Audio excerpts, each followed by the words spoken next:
What's up, and welcome to the Invincible podcast, probably the best superhero podcast in the universe. This is a show where friends get to talk all things Invincible, a comic book and animated series created by Robert Kirkman, Corey Walker, and Ryan Ottley. We have so much to talk about on this gigantic episode.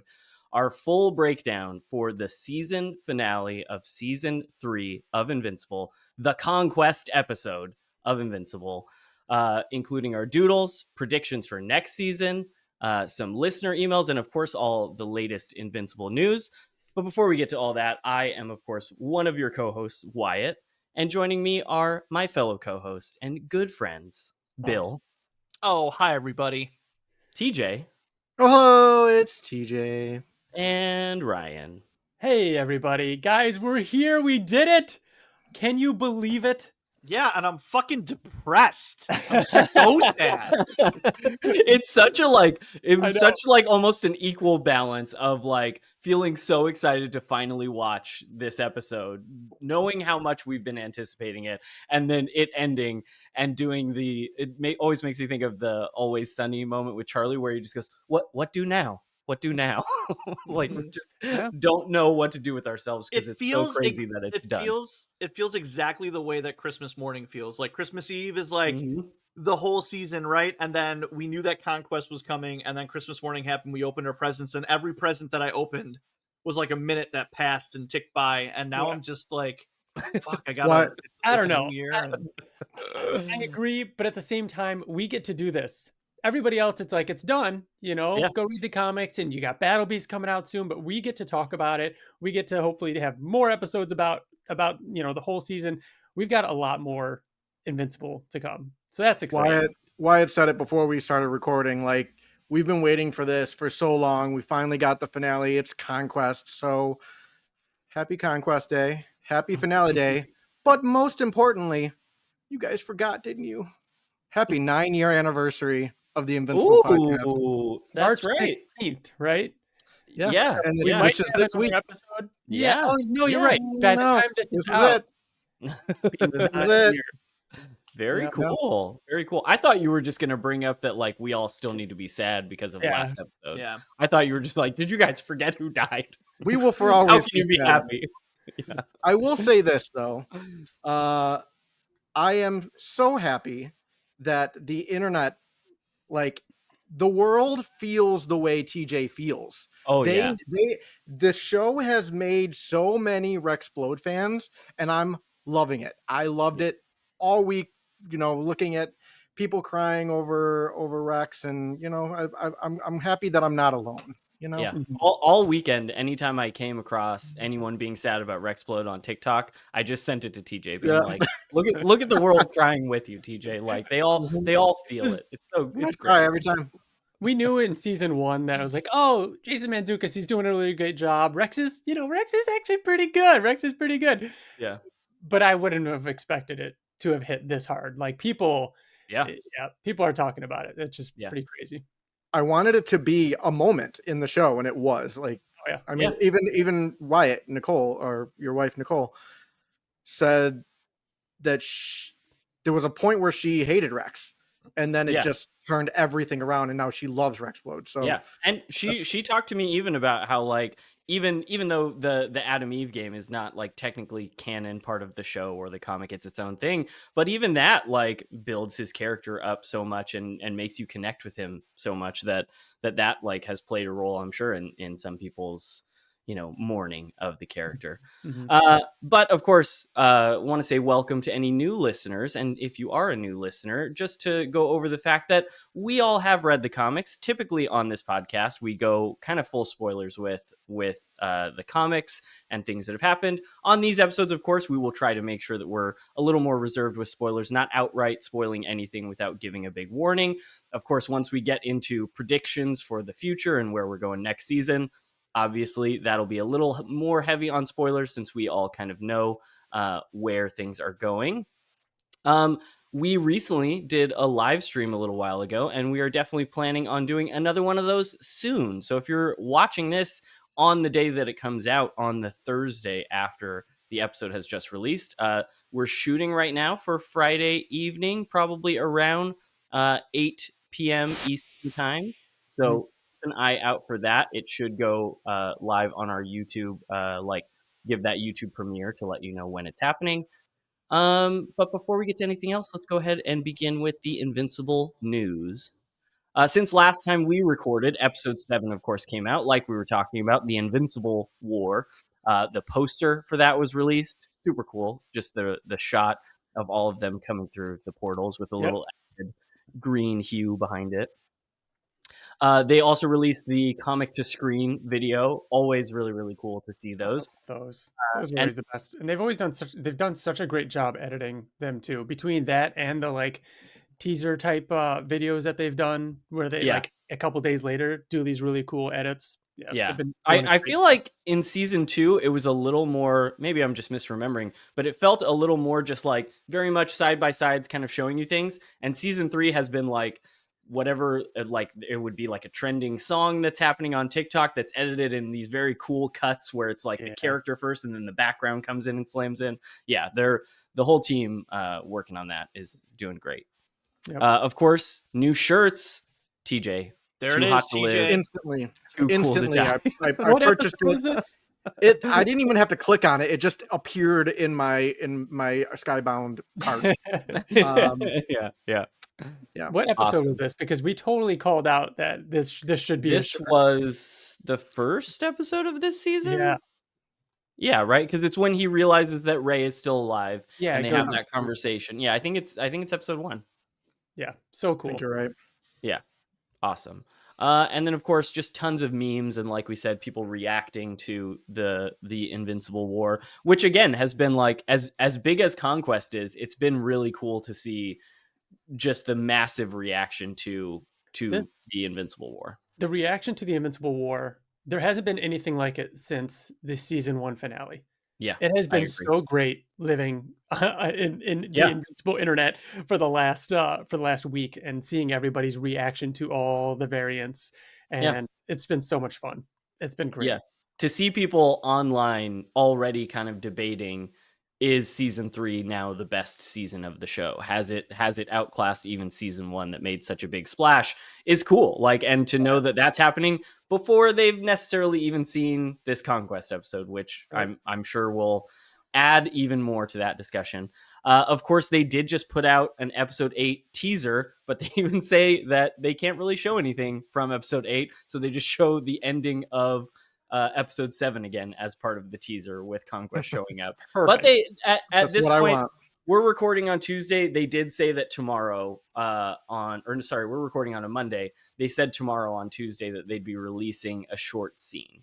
So I do believe they're still going to show something. We haven't seen what that is yet. Predictions because everybody watching or listening to this knows they're going to show. You've seen it already. They'll have to show a quick clip of the fight, you assume, right? I think so. If I had to guess, it's the very beginning when they are like clashed and holding hands against each other, maybe, and then a couple quick hits. Yeah, I have an idea of what it could be. I hope they don't show the fight. I'm gonna guess Kid Omni-Man and Debbie. Yeah, that would be a good one to do. Going off to them looking at the news, and that would be a good one to show. That would be good, huh? All right, cool. More news, of course. The Rexplode and Mauler action figures are finally available. We've started to see people getting those. It has been a big question. There he is, the Rexplode figure. I still have not got mine, but I'm very excited. Box too. It's in a bigger box. What a time we live in. Yeah, it's happened. Honestly, it's fucking happened. Even though there were some delays with those figures, great timing right after what just happened, you know? With both of them in this season. Dude, the glow on his arms. Come on. Didn't it go from like not knowing when they're going to ship to all of a sudden just being here and like Yes, pretty much. Yeah. They since the first reveal, I mean this was like 2 years ago, I was always a little worried about the Mauler's head sculpt. The face looked a little off. It is better in the final version. Like it looks much better. I think it looks pretty good. And there's another version that looks good. Yeah, very excited to get those. Excited to open these up. Of course, I'm gonna have to buy 2 Maulers, you know, just like I had to buy multiple duplicates. And then of course also teased today on the Monday that we're recording this, Invincible Wave 2 in Fortnite is happening. We are getting for sure Alan the Alien. As of right now, for us, the popular rumor or talk online is that maybe the other one's going to be Duplicate. Kind of surprising. Mark was hoping for Rex, and the rumor right now is that Blue Suit Mark would be added as like an edit style, even just to the Invincible skin, which would just be added free for anyone who has that. If that is the case, it's probably already in the shop right now on Fortnite. If you're hearing this.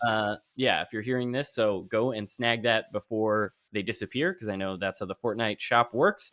They'll be here for a little bit and then gone. A little surprised to see Duplicate being the one that was added. Of course, these decisions are made probably months ago.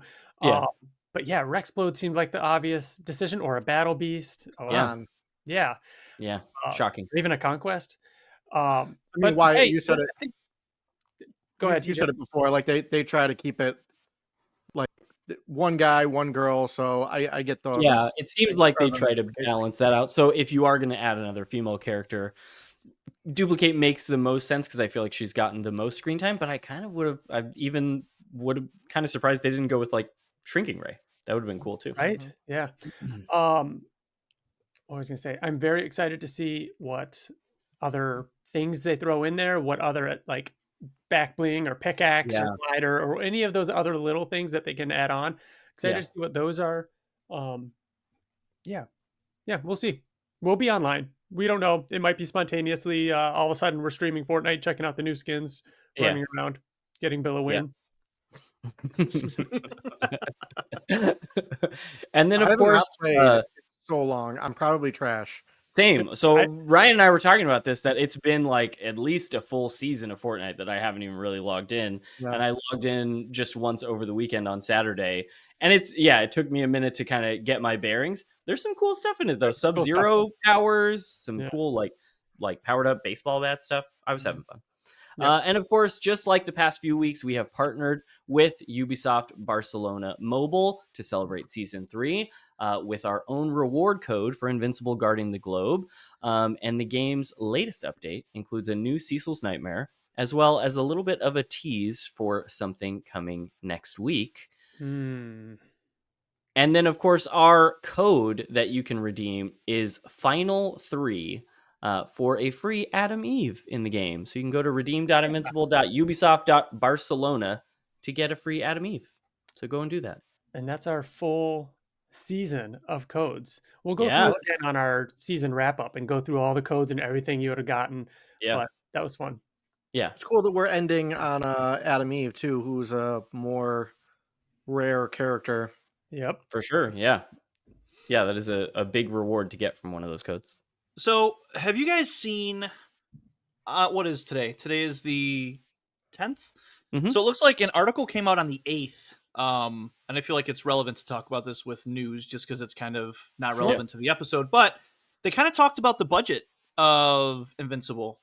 Have you seen any of this at all? No. Is this speculation? No. This is Marge Dean... Yeah, one of the executive producers revealed that the budget for Invincible was only a quarter of what shows like The Boys received. While The Boys cost $11 million per episode, Invincible had to make do with approximately $2.7 million per episode. Wow. And it compared that to obviously like Rings of Power cost $58 million per episode, but like no shit, you know what I mean? But like it talked about like, think about $2.7 million per episode. That pays for everything, including voice actors. And that's like a major part of their budget. So just reading about like how much it costs to make these episodes and what they did to make do with the budget that they had and what they were able to do with like the action sequences specifically was really impressive. It made me respect the show a lot more, that they're like really pinching every penny to make it what it is. Yeah. I think, and I was talking to Sam online, a listener of the show and active in the Invincible community, and he was showing me a clip about basically showing how well it's charting, you know what I mean? And Invincible is Nice. like, since season 1, if not ever, has been like charting really well up there in the conversation with things like Severance and other shows. Like, Nice. it's doing well, it would seem. And I have to imagine that this season, especially the ending of this season, is going to do even better numbers than season 2 did. Hopefully the best that the show has done really since season 1, and hopefully that only gives them more ammunition to be like, hey, you know, wouldn't mind a little bump up in that budget to make it even better and more impressive to people. Like, if the 3rd season of an adult R-rated hour-long episode animated series is the highest it's rated so far, you know what I mean? Yeah. Like, keep going, like, yeah. How many episodes are in Arcane per season? Jesus. Oh gosh, 9. Is it 9? Yeah, it's 8 or 9, I think. So that's 2. Yeah, And that was insane. it was usually 3, 3, and 3. Yeah, And it took them how many years? Like 5 years to make the first season. So Yeah, Arcane for huge. both seasons allegedly cost $250 million, Yeah. which is about 13 And probably million per episode. Yeah, and probably spent 8 years to make 2 seasons. Yeah, exactly. And they're 30-minute episodes, I think. Yeah. So if you look So at here's hours, the thing. Here's the if you look thing. at hours spent, not episodes. Yeah. Here's the thing, guys. If you want, and this guys as in like everybody who's listening, if you want a show that comes out every single year, you don't have to wait 2 years. You can't complain about like the things that people are complaining about, like the animation, and then also complain about if there's a 2-year or 2.5-year break. Sure. Like you can't have your cake and eat it too. And I've seen people talk about this online too, where it's like, oh, well, don't you want it to look the best that it's ever been? Who cares if it takes 5 years? Well, yeah, but the show wouldn't get the budget. Like, the show cannot survive that. Like, Yeah. first of all, it would take 30 years for the whole 8 seasons or whatever it is to come out. But like, the show wouldn't, I don't know if it would be profitable enough to be able to spend, oh yeah, you guys take your time. They don't have the luxury of doing that. I don't think. The studio that makes Arcane, I think, had that option. Yeah. And also, I agree that it's like, hey, like, we got all this other stuff, so of course the animation's not going to be that great. I think it's great. I think it's good. That's what I'm saying. I agree 100%. Like, I don't even understand. Like, it's still good. And I said it on our last breakdown after the Mark and Angstrom fight that I better not hear any more complaints after what we're getting. And I will double down on that for this episode, more than ever.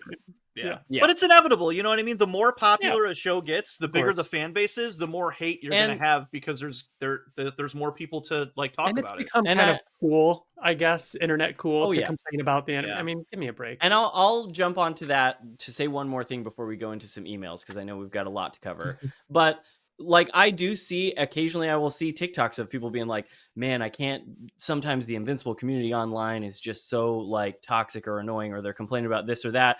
And shout out to our audience, because I feel like all of our comments on YouTube, I get comments, and even I saw Kevin Deneen, who writes into the show and who has talked to us before, went to one of those videos on TikTok and was like, hey, if you're looking for positive people who just love this show and love this property and want to talk to other people who are enjoying it, check out the Invincible podcast. And that meant a lot to hear us shout it out, because I really feel that way too, that like I never go into our comment section and feel like bummed out by it the way that I sometimes do by just online content. So thank you to all of you who are listening and commenting and joining our live streams and all that. We have gotten more emails this week than like in a week span than ever before. You guys have come in crazy, and they're all positive. You guys are all so great. Like, maybe this entire season there was one email that was kind of on the negative side, but even that was still respectful. You know what I mean? Like, it has been so great. So and I appreciate you calling that out too, Wyatt, that like, we do try to be positive about things. We don't need there's enough negativity out there. If we minus TJ. Ever the fucking pessimist, that asshole. So we're gonna get on to our emails, and of course we can't, like Ryan said, we're getting so many emails, we can't read all of them on our episode, because we really want to get to this episode breakdown and talk all about it. So if we did not get to your email, we are reading all the emails. We want to go over them as well. We have like that live stream coming up. We'd like to read more of them then. And then we'll have future episodes, I'm sure, that we'll bring back to get to. We're saving some. predictions for next season as well. Mhm. I'll start us off with one because we got an email that said for Wyatt's eyes only in the subject. So I didn't look at this. in the subject line. This is from Bryce Gaines. I hope I'm pronouncing your name right. It says, "Hey, my fellow kids," Steve Buscemi voice. "What's up, my guys? I'm a new listener to you guys, and honestly, I have to say, you guys are the truth when it comes to reviews and reactions. You Brodies provide much detail into the events and characters without spoiling anything with the information you guys currently have. Keep up the good work and stay locked in for next season. Also, did you guys know that Powerplex is in the season 3 teaser sitting in the booth behind Mark and Cecil? And last but not least, who would you consider voicing Thrag? I'm caught between John Hamm or Jeremy Irons. Sent from my iPhone, Bryce Gaines."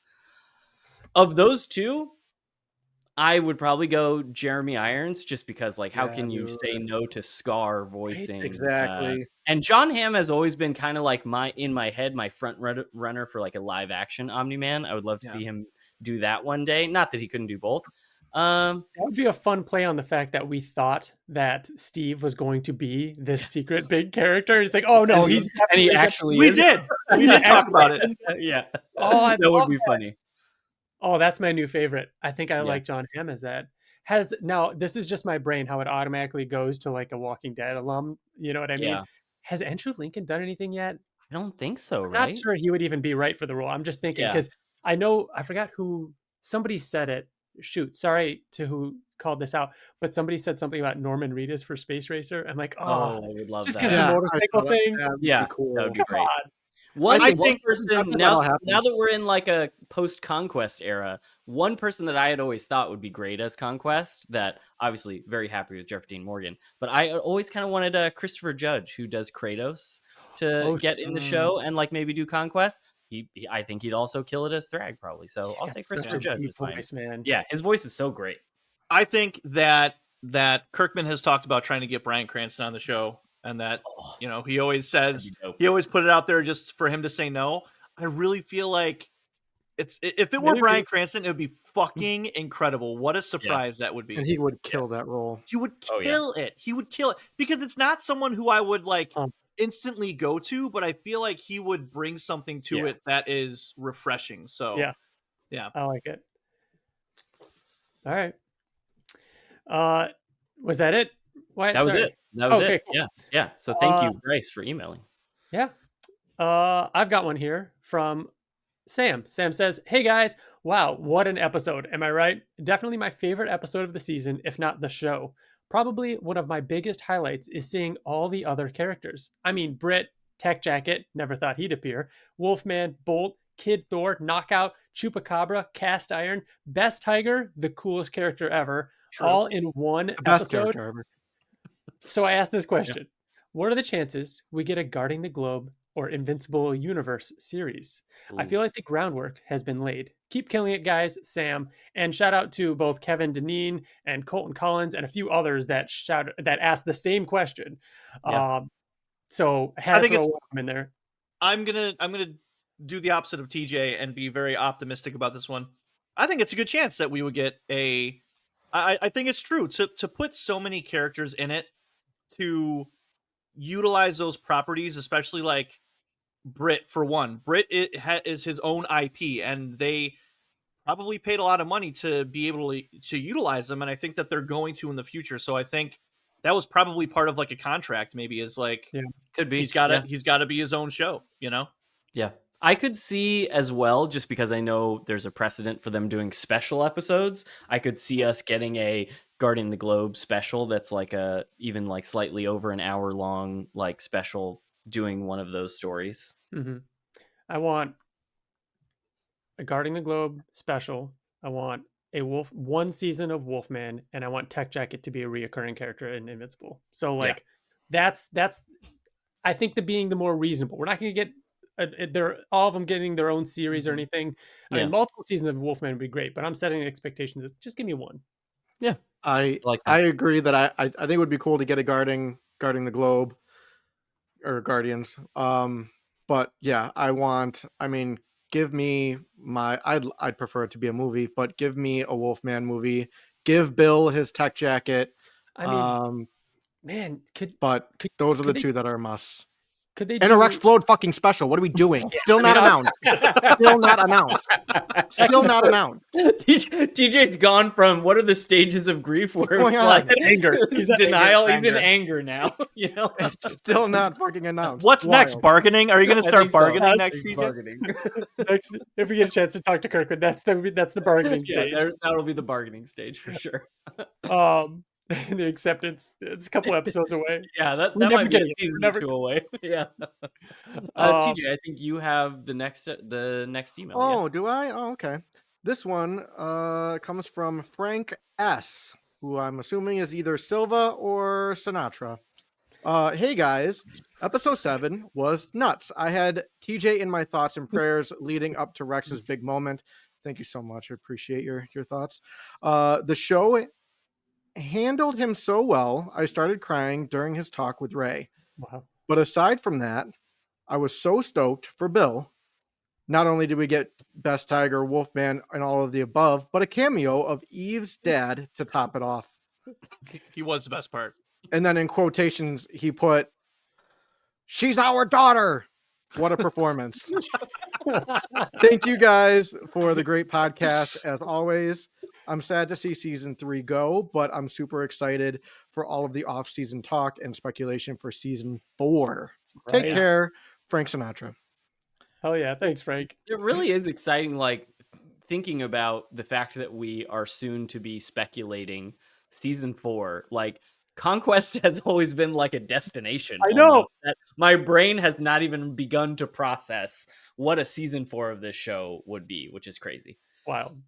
I've got another one here. It says, "Hey, Invincible podcast," and the sweet one. It's the Just sweet one. Finished listening to you guys talk about the teaser trailer, and when you guys brought up who Jeffrey Dean Morgan will be voicing, I think it has to be Conquest, just because how similar the graphic scene was in The Walking Dead, with Glenn's head being brutally smashed, and now reverse with Conquest and that headbutt scene.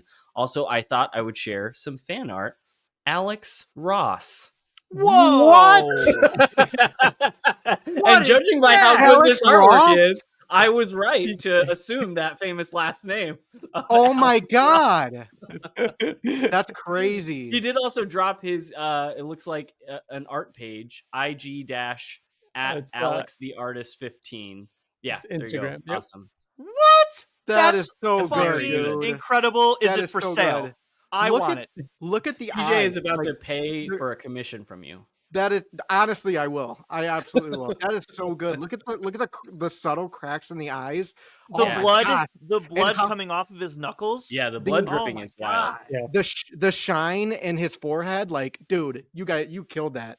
That's fucking crazy. I'm gonna be honest. I was trying to think of a famous Alex to do a last name. Really glad I said Alex Ross because this artwork, it's on par. You know, It works. It That's works.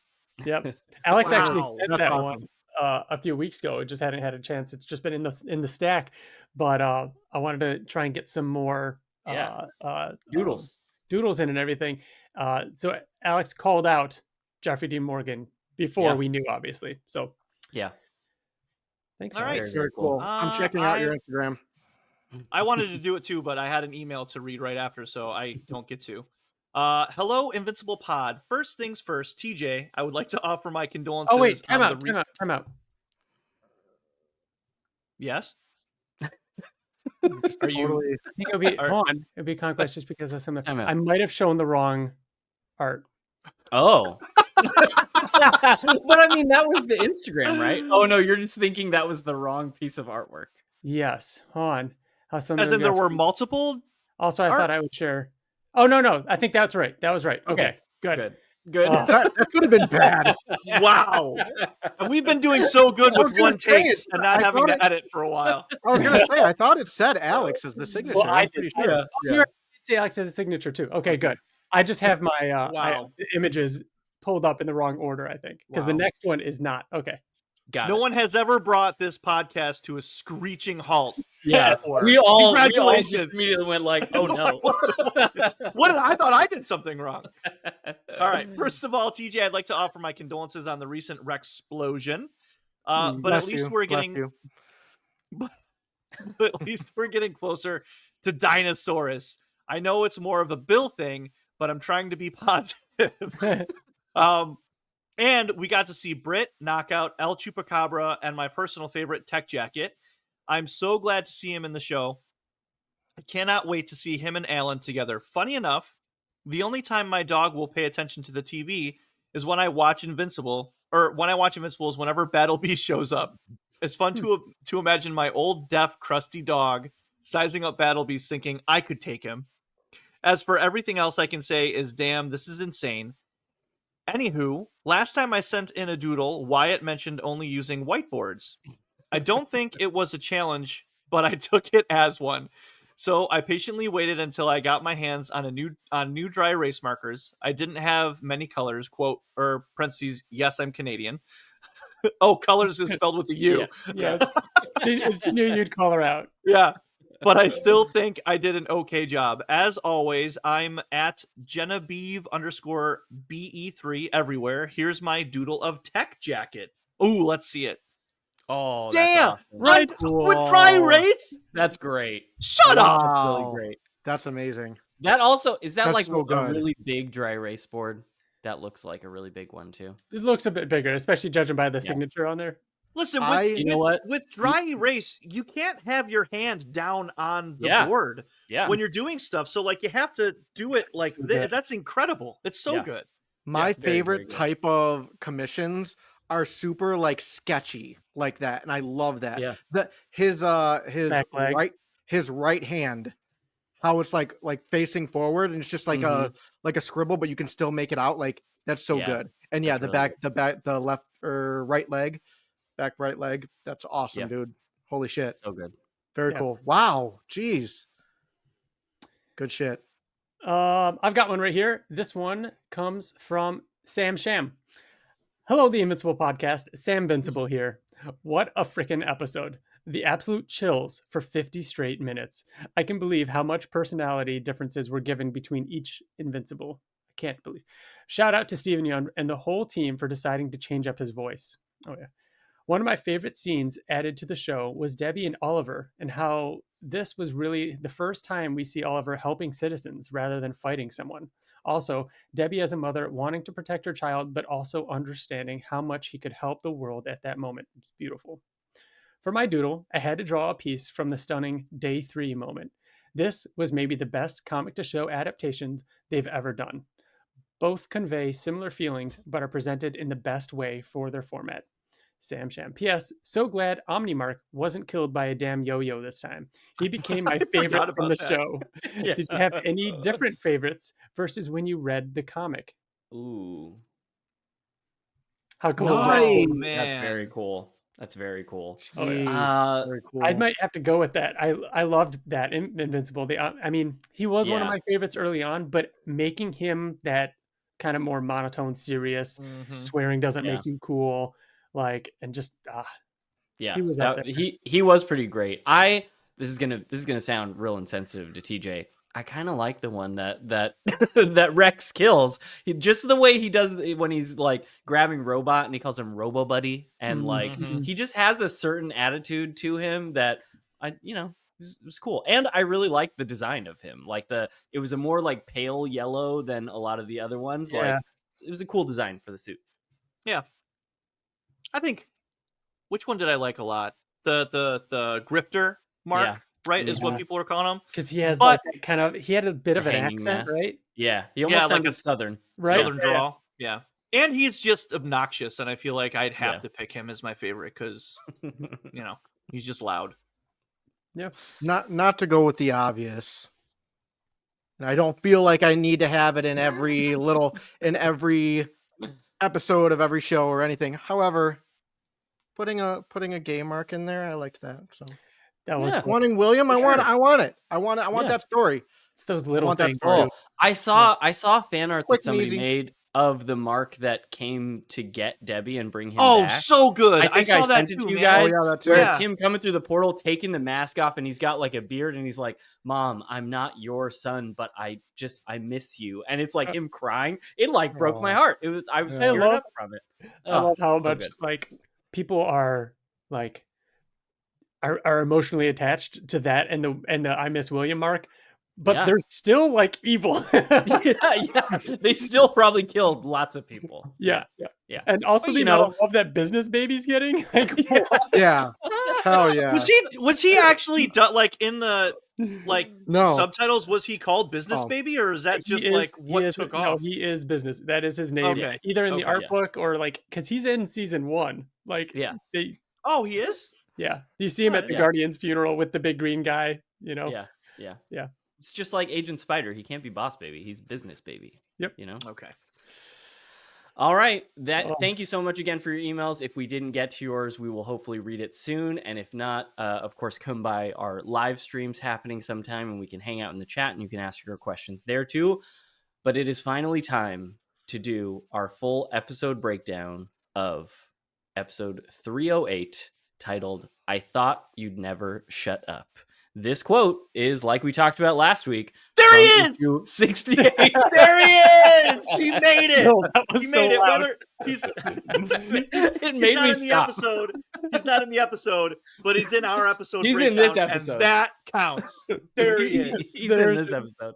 Yes, of course, from when Mark talks to Dinosaurus, leading at least 50% of this podcast to think maybe he might show up. And of course he didn't. But that does just get me very excited for season 4 and our predictions coming up.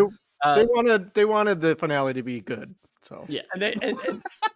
And what issue was that? That was like issue 68, I want to believe. 68, Fighting Dinosaurus. Yeah. And again, brings it to that question of all bets are off. These episode titles. We'll talk about it in our season 3 wrap up. But did we get any of them right? No, I don't think so. Did. But I don't think we did. You know, that kind of opens the door for it makes it harder to get season 4. yeah, true. But we got more freedom. We could right. almost go anywhere in the comic and pick something out. Mm-hmm. This episode had a runtime of 44 minutes.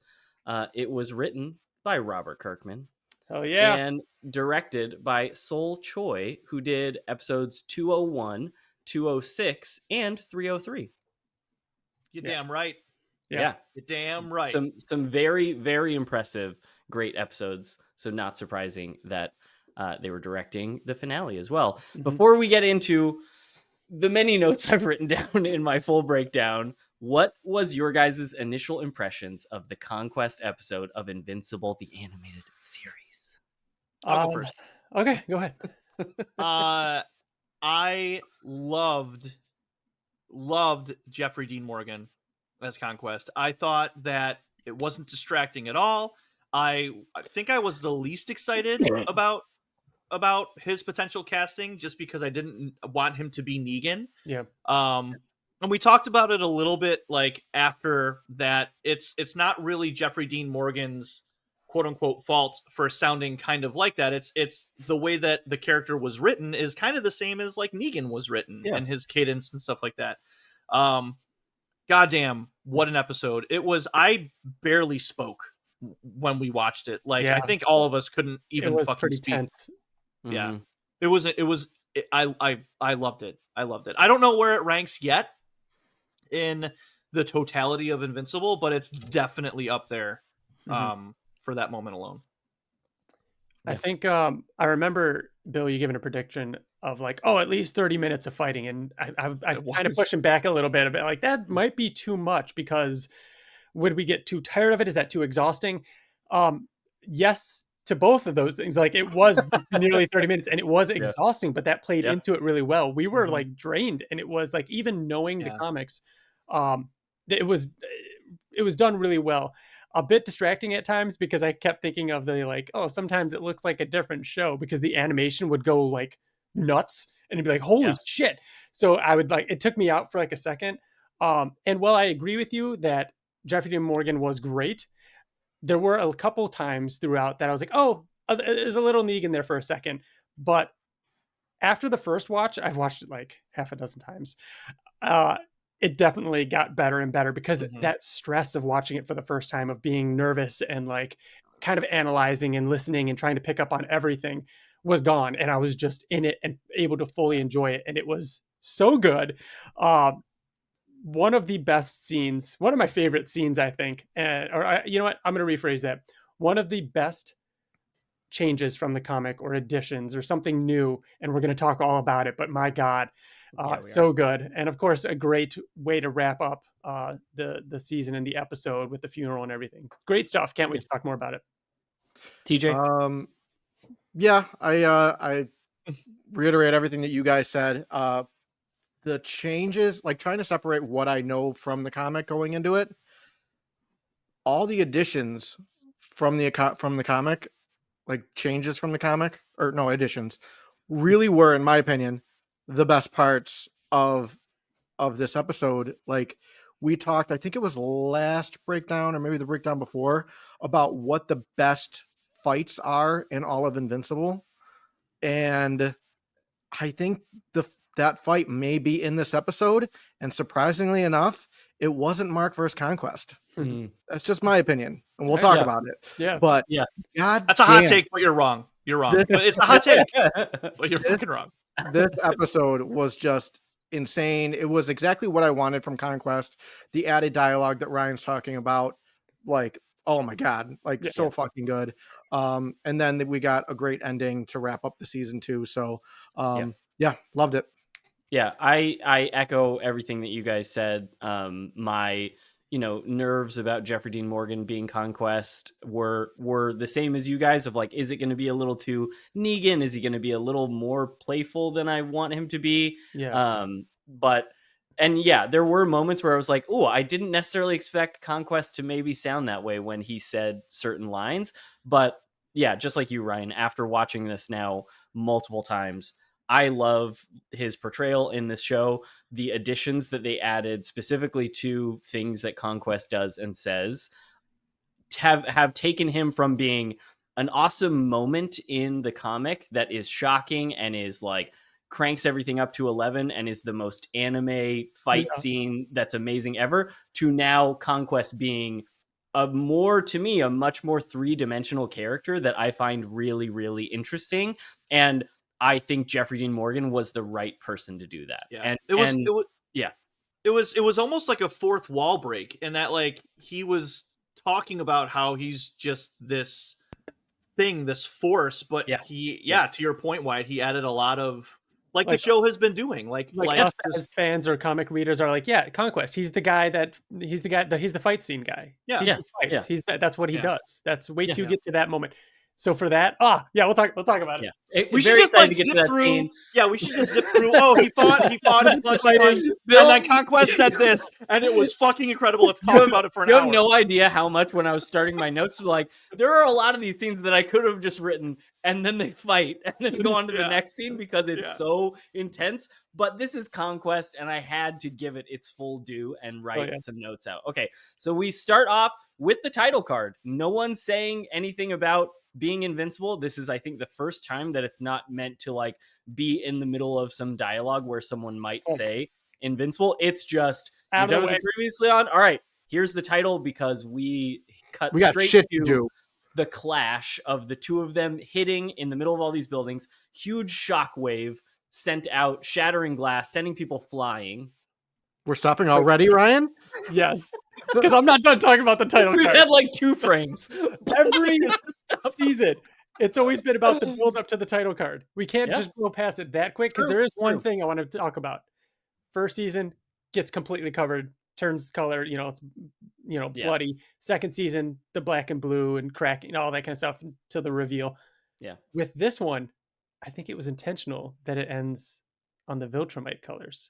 Yeah, because of what comes next in the comics. Yeah, that fits within the teaser of it's all the different variants, because we got a Viltrumite colored one in like episode 4 where it was like the inverse, where instead of gray on white, it was white on gray or vice versa. But that being the one to end on fits with Conquest, fits with where we're going with Yep. So we get the clash. Conquest eventually headbutts Invincible and then pins him to the ground in a crater and starts to give the speech of, right now, Anissa would be telling you how the Viltrum Empire is gonna make this planet better. I'm not gonna tell you any of that, because I'm not here to spread the glory of our empire. I'm here because I enjoy this. What a nice thing to do. Just be straightforward and completely transparent about why he's there. I appreciate that. Yeah, he's patriotic. He's not saying the Viltrum Empire won't do those things. That's just not what he cares about. He's not here to talk. Mark eventually kind of hits him. Conquest kind of flies back and is like, okay, that's a start. Like, he's like, oh, maybe this won't be so boring, you know? Then they fight through the city.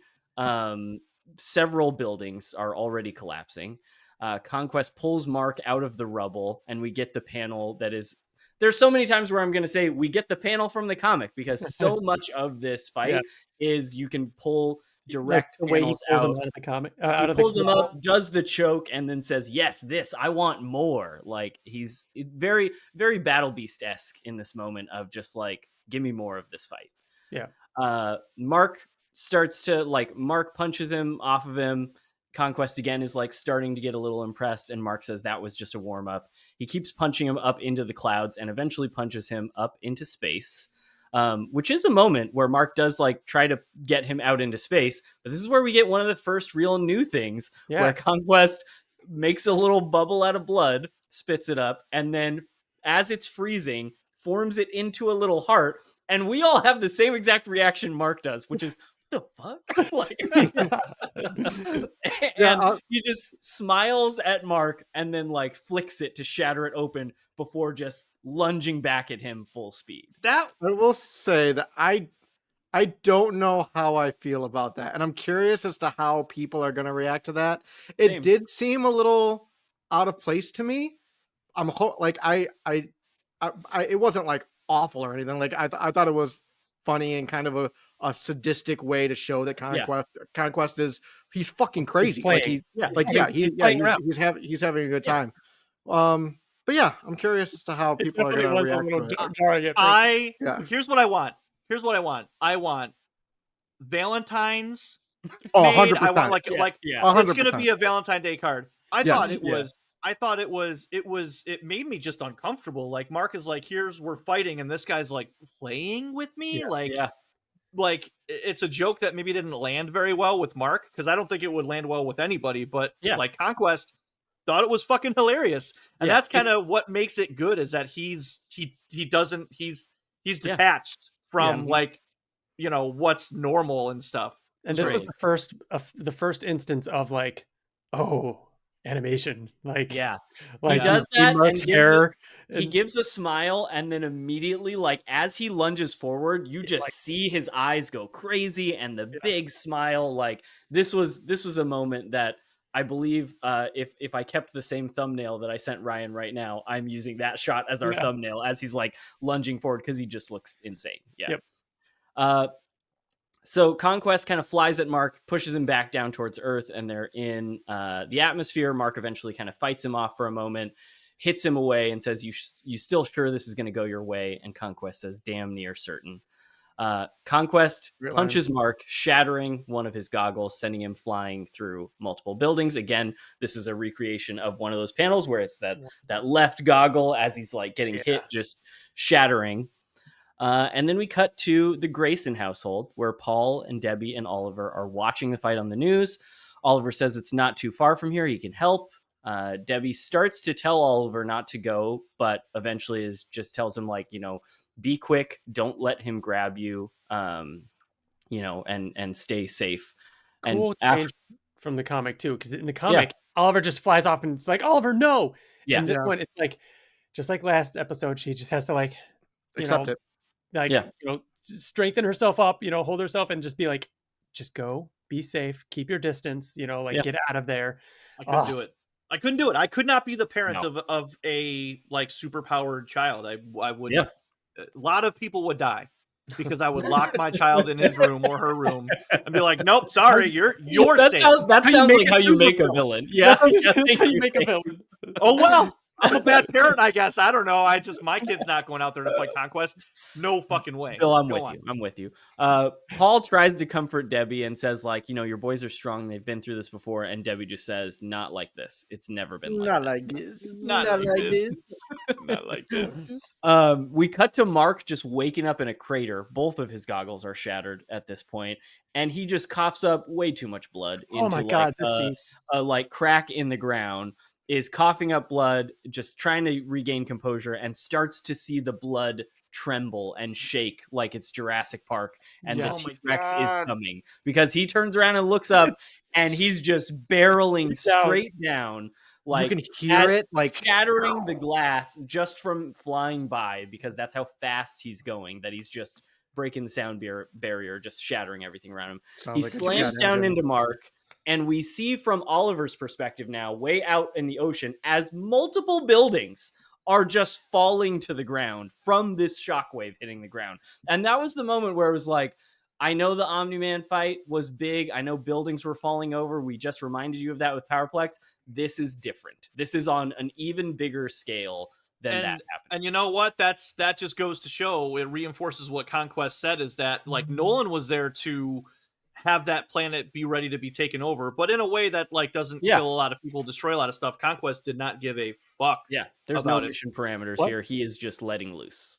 What a great like progression of storytelling. Like Mark comes out of rubble, spits up a lot of blood to show like how messed up he is, and then to see the ripple, to see that straight down, and then to pan back and see the buildings. You're going from our main character coughing up blood to a city collapsing with, and this, it just feels like this really cool sweeping set of shots to Oliver with this great angle of him charging. You see like, you know, Mark get punched and Conquest go flying after, and he changes direction. Like it's just a really cool. Yeah, that's what I was gonna say. Oliver is like trying to keep up, but by the time he's even like approaching the city, you just see the little silhouette of Mark flying and then Conquest chasing after, and Oliver is like frustrated that he can't keep up with them. I am having a lot less fun talking about it now than I was watching it. It's hard to watch. Yeah, like it really is so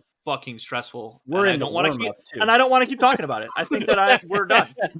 So did you get a chance to watch it a second time? I did, yeah. Okay. Yeah. I thought you were saying because you had it, and that's why. No. I'm saying that like us talking about it makes it feel. I was going to talk about it at a later point. I'm going to hold my thoughts. Okay. Go ahead. Yeah.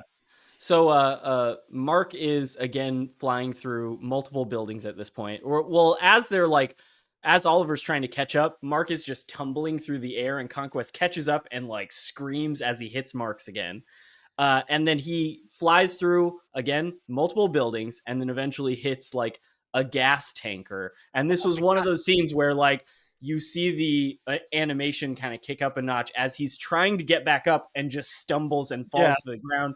His hair's flopping around everywhere, and he's trying to gain his composure. He can barely get up to one knee, and he sees Conquest just cut through the building in front of him and coming towards him. And this is when he does the arm up and is just panicked, begging, stop, please just listen to me. And it's the coolest shot of Conquest, like stopping midair, and then you just see all the debris and the rubble fly past because of how fast he's going. Yeah. Such a cool shot. So this is actually where I wanted to talk about this. So in the comic book, he comes out of the smoke. Yeah. You know what I mean? Yeah. But that's a cool thing. But this part right here has never, like, there's never been a part that made this feel so desperate. Like, so desperate. I don't know if you guys ever been in a position where you feel so helpless and hopeless. It's like mid-car crash, right? Where you're like about to like hit that wall and you're like, I'm so desperate to not have this happen, but it's inevitable. I just wanted this fight to end so bad for Mark because I did not know how he was going to come out on top. For those of you that don't read the comic and didn't know, I would be fucking nervous. Yeah, man. Yeah. Oh my god! I can't wait to see how people react. Conquest is just so, he's like, no, what are you talking about? Like, no way. No, he immediately like this show has always been, oh, Mark gets beat up, Mark can't win a fight and everything like that. But he always there's always the talking. He always gets a chance to explain, and there's the back and forth. So Mark pausing the fight for a second, it's like, oh, okay, we could no breathing, nope, and then yeah, Conquest chokes him and just says, are you crazy? You think I'm going to give you a chance to surrender? I'm having the time of my life.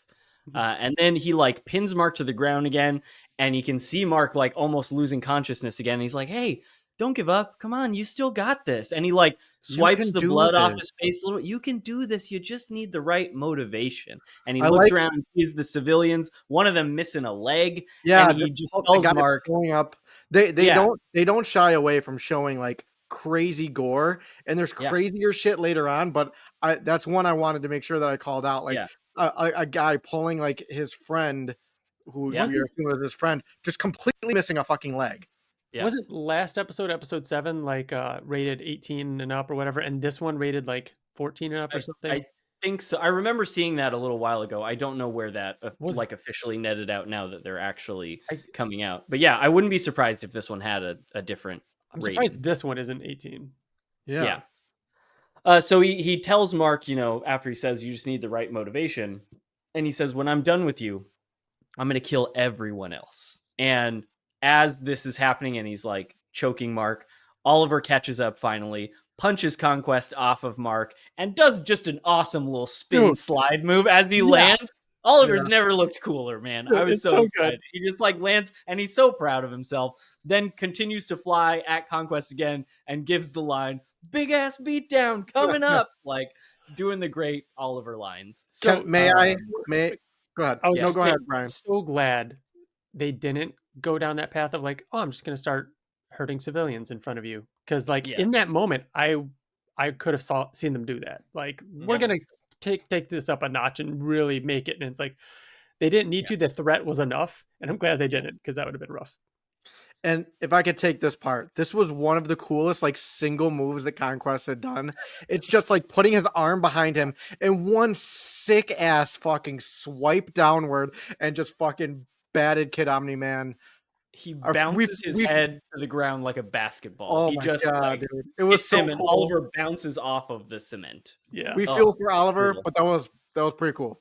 When I was doing the notes, I was like, I think the first watch, you're just like, oh no, Oliver. The second time I watched it, was like, that was pretty sick. Yeah. Again, all of that from Mark hitting the tanker, the explosion, stop, Oliver showing up, doing his sweet spin, and then Conquest smacking him. Like, they like stacked these scenes, these crazy action beats so well that it's so exciting. Yeah, it's just constant escalation. Yep. After he smacks Oliver and he like bounces up, he catches him by the leg and does the whole like, who are you? I'd like to know who I'm dismembering. Mark kind of sees this happening, gets up and punches Conquest off of Oliver. He starts pleading with Oliver to get out of here. Conquest like starts to come back towards them, and Mark just throws Oliver out of the way and says like, you got to get out of here. He's going to kill you. This is when Conquest grabs Mark by the face and just flies through multiple buildings and is like, you idiot, you need all the help you can get. The time I spent killing him might have given you a second to outwit me. Like, come on, where's your Viltrumite heart? Until I see it beating in my hand, I won't believe you have one. And is just slamming him into the ground, dragging him through the cement, chucking him against a bus. Like, just brutal fight. One thing I want to go back to that I thought was interesting was Conquest, and I thought it was going to be a smoking gun, but it wasn't. He said, who are you? I want to know who I'm like dismembering. I kind of wanted him to know that he's Nolan's son, to hear what Conquest would say about that. And I thought it was going to come back up, but it never did. So I was actually kind of curious about that. Yeah. And we get a little bit interaction. We get some Nolan conversation coming up with Mark in a minute. But yeah, Conquest keeps shouting at Mark, show me your power, show me your rage. And Mark gives Conquest a headbutt and starts to like get the upper hand for a second, beating him over and over, grabs Conquest by the shirt and just starts wailing over and over, like faster and faster, and then slower and slower because he's getting out of breath. Like repeated frames. Yeah. To show the repetition. And then eventually Conquest like catches the hand, stands up, and just says, if that's all you got, this is not going to end well for you. If that were the entirety of the fight scene, this episode would have the best fight scene of the entire series. Yeah, I agree. And we're like halfway. Do you guys really want to be heroes after watching this scene? No, I do not. I don't want to fly. I just want to be a civilian hiding in my basement. I don't want to get punched that hard ever. I've never related to Shrinking Ray more than when she was like, do you still want to keep doing this? Where we're never getting to actually just live our life. No. That's why, Mark is aspirational, that he still wants to do this. That's why he is invincible. He really is. Just whether it's whether it's literal or metaphorical, goddamn, after this, seeing what he's able to withstand. Oh. So we cut away from the fight for a moment, and we cut to Cecil checking in on D.A. Sinclair and his progress on all of the Invincible variant Reanimen. And D.A. Sinclair's like, we're at least 2 weeks away from even a trial run. Like, you have no idea how dense their muscle tissue is. Like, and Cecil just kind of like storms off. Tools. Yeah, to be able to, yeah. They're gonna be so powerful. It's like cutting, like they're gonna be like God, like cutting through rock. Yeah. And then we cut to Eve in the hospital as her parents are watching the news. Adam yelling about some nonsense is what I wrote down. He ends up waking Eve up. She learns that she's been out for almost a week. When she sees the news, she like shouts about Mark, which accidentally reveals to her parents that Invincible is her boyfriend. I don't think she gives a shit. She doesn't react. She immediately hovers up and suits up. One of the doctors comes in and says like, please, Adam Eve, you shouldn't even be walking right now. And she says, do I look like I need to walk? And gives like the meanest look. So good. Excellent delivery. Excellent voice acting. Well done. Yeah. She's been cut this season. Gillian Jacobs is awesome. Yeah. Totally. And especially the scenes that we're going to get to she's incredible. Yeah. There was a little interview clip of like someone asking what power they'd want from any of the heroes. And she's just like, I mean, Adam Eve obviously has the best powers. Like, I'd want hers. And everybody else was trying to be nice and pick somebody else, but she was like, no, Adam Eve. Yeah. Stephen Yeun was really funny in that too. He kept trying to not think of anybody. So then we cut back to Mark. And at this point, Conquest is just basically like holding him by the wrist and just doing the like Hulk to Loki thing of just smashing him around, whipping him through like windows of buildings, and just says, so far I've been playing with you, getting to know a new toy. Let's step things up, shall we? Not that I'm not having fun, but I am starting to wonder why they sent me here. Beating you, conquering your pathetic planet, it's too easy. Fun, but easy. And at this point, Mark is flying through the air, like just above the ground, and Conquest flies above him and then just stomps on him and like slides through. I love that moment though. He's thrown. Mark is like facing the sky and Conquest flies above him and is looking down on him. He's like, fun. Yeah, exactly. It's brutal. He slams Mark into the ground and then starts telling him about how he's like, I knew your father. He showed so much promise when he was younger, but he's dead now. He was executed just before I left, which is a shame because I'd really like to see the look on his face, which is great because Conquest, I'm sure from his perspective, not lying. He knew that execution was about to happen. So he probably does assume that happened and went off without a hitch. And he's just telling Mark about it to add a little extra, salt on the wound. We know there's few Viltrumites left. It's very easy to believe that he did not get word of what happened there. There were no survivors, Totally. So then Oliver flies in. He kicks Conquest off of Mark, tells him, eat one, you old sack of turds. Oliver tries to convince Mark that they can beat him together. Look at him. He's old. And Conquest says, I'm old, not weak. But thanks for coming back. I'm going to split you in half and eat your heart. How's that sound? And just the casualness of the way he says it is that's one of those lines where I'm like, maybe the old version of Conquest in my head, like, wouldn't have delivered that the right way, but the Jeffrey Dean Morgan was able to bring more life to that than what I read it as in my head. Yeah. Similar to the big scene that we are teasing. And again, like to our points when we were talking about the little heart bubble, he's very detached from like normal behavior and in a lot of ways a little childlike. He talks about playing with Mark like a toy, and like it is kind of like childish to be saying that to somebody, even though he would probably actually do it. Yep. Mark stands in front of Oliver and says like, get away from him. And Conquest winds up the backhand first and then says, take a break while I focus on the boy, and then flies forward and then backhands him. Another cool fucking move. He's so far away. Why is he doing this already? And then to zoom forward and whack, and Mark just like flies like a block away into a building. Crazy. So this is when he... What's wrong, Ryan? What's wrong? Yeah, I don't like it. Are you good? Are you good? You Conquest- want to go? We can go. Conquest punches Oliver through a building, and Oliver gets up and, And he then what? spits out 9 bloody teeth. I counted them. You counted? I You're did. sick fuck. You're sick fuck. You drew Powerplex's family all charred up as your doodle. Don't give me this. And she was asking me to be this. charred up. She was asking for it. She's an enabler. Listen, terrible. I'm here for Oliver. I'm paying attention to what he's going through. Conquest picks him up and begins to pull at him, describing what's going to happen. And this is, again, another change, just like they did back in episode 3, same director as this episode.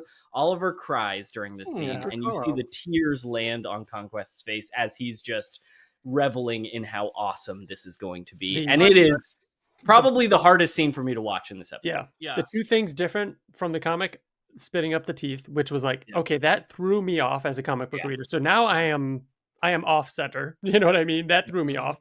And then the tears landing on Conquest's cheek. I was like, oh, now I'm upset.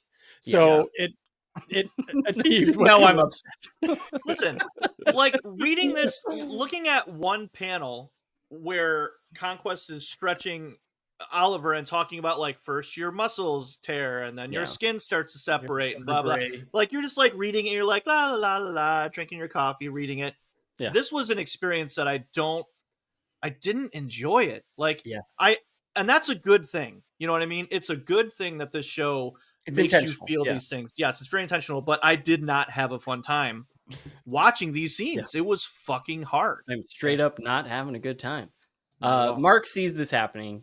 As he's getting up, immediately like flies as fast as he can, knocks Conquest away. Oliver falls to the ground, and Mark is like holding Conquest like by the waist as he's flying away from Oliver, and Conquest just stops them both midair. Like just like Mark is flying as fast as he can, trying to push Conquest away, and then they just stop. Like Conquest's like, no, you're not going to push me any further than this. He eventually just says like, okay, fine, I'll eat your heart instead. He punches Mark. It creates another huge shockwave that like shatters windows and buildings around them. Mark punches back, and they're like fighting from building to building as Cecil and his team teleport in to get Oliver. And he's just watching them fly through one building into the other, not even really able to keep up with where they're going. Donald calls Cecil and tells Cecil that Adam Eve is awake and she wants to speak with him. We cut to Eve's hospital room, and she's telling Cecil that, you know, Cecil's trying to talk her out of it, of like, don't make me do this. Don't make me send you in there. And Eve says, like, you know, I can rearrange matter. I might be the only one who can really help in this situation. Like, you need to send me in. She's like, you don't have a choice. Yeah. She's basically going to go whether or not he helps or not. So he might as well help.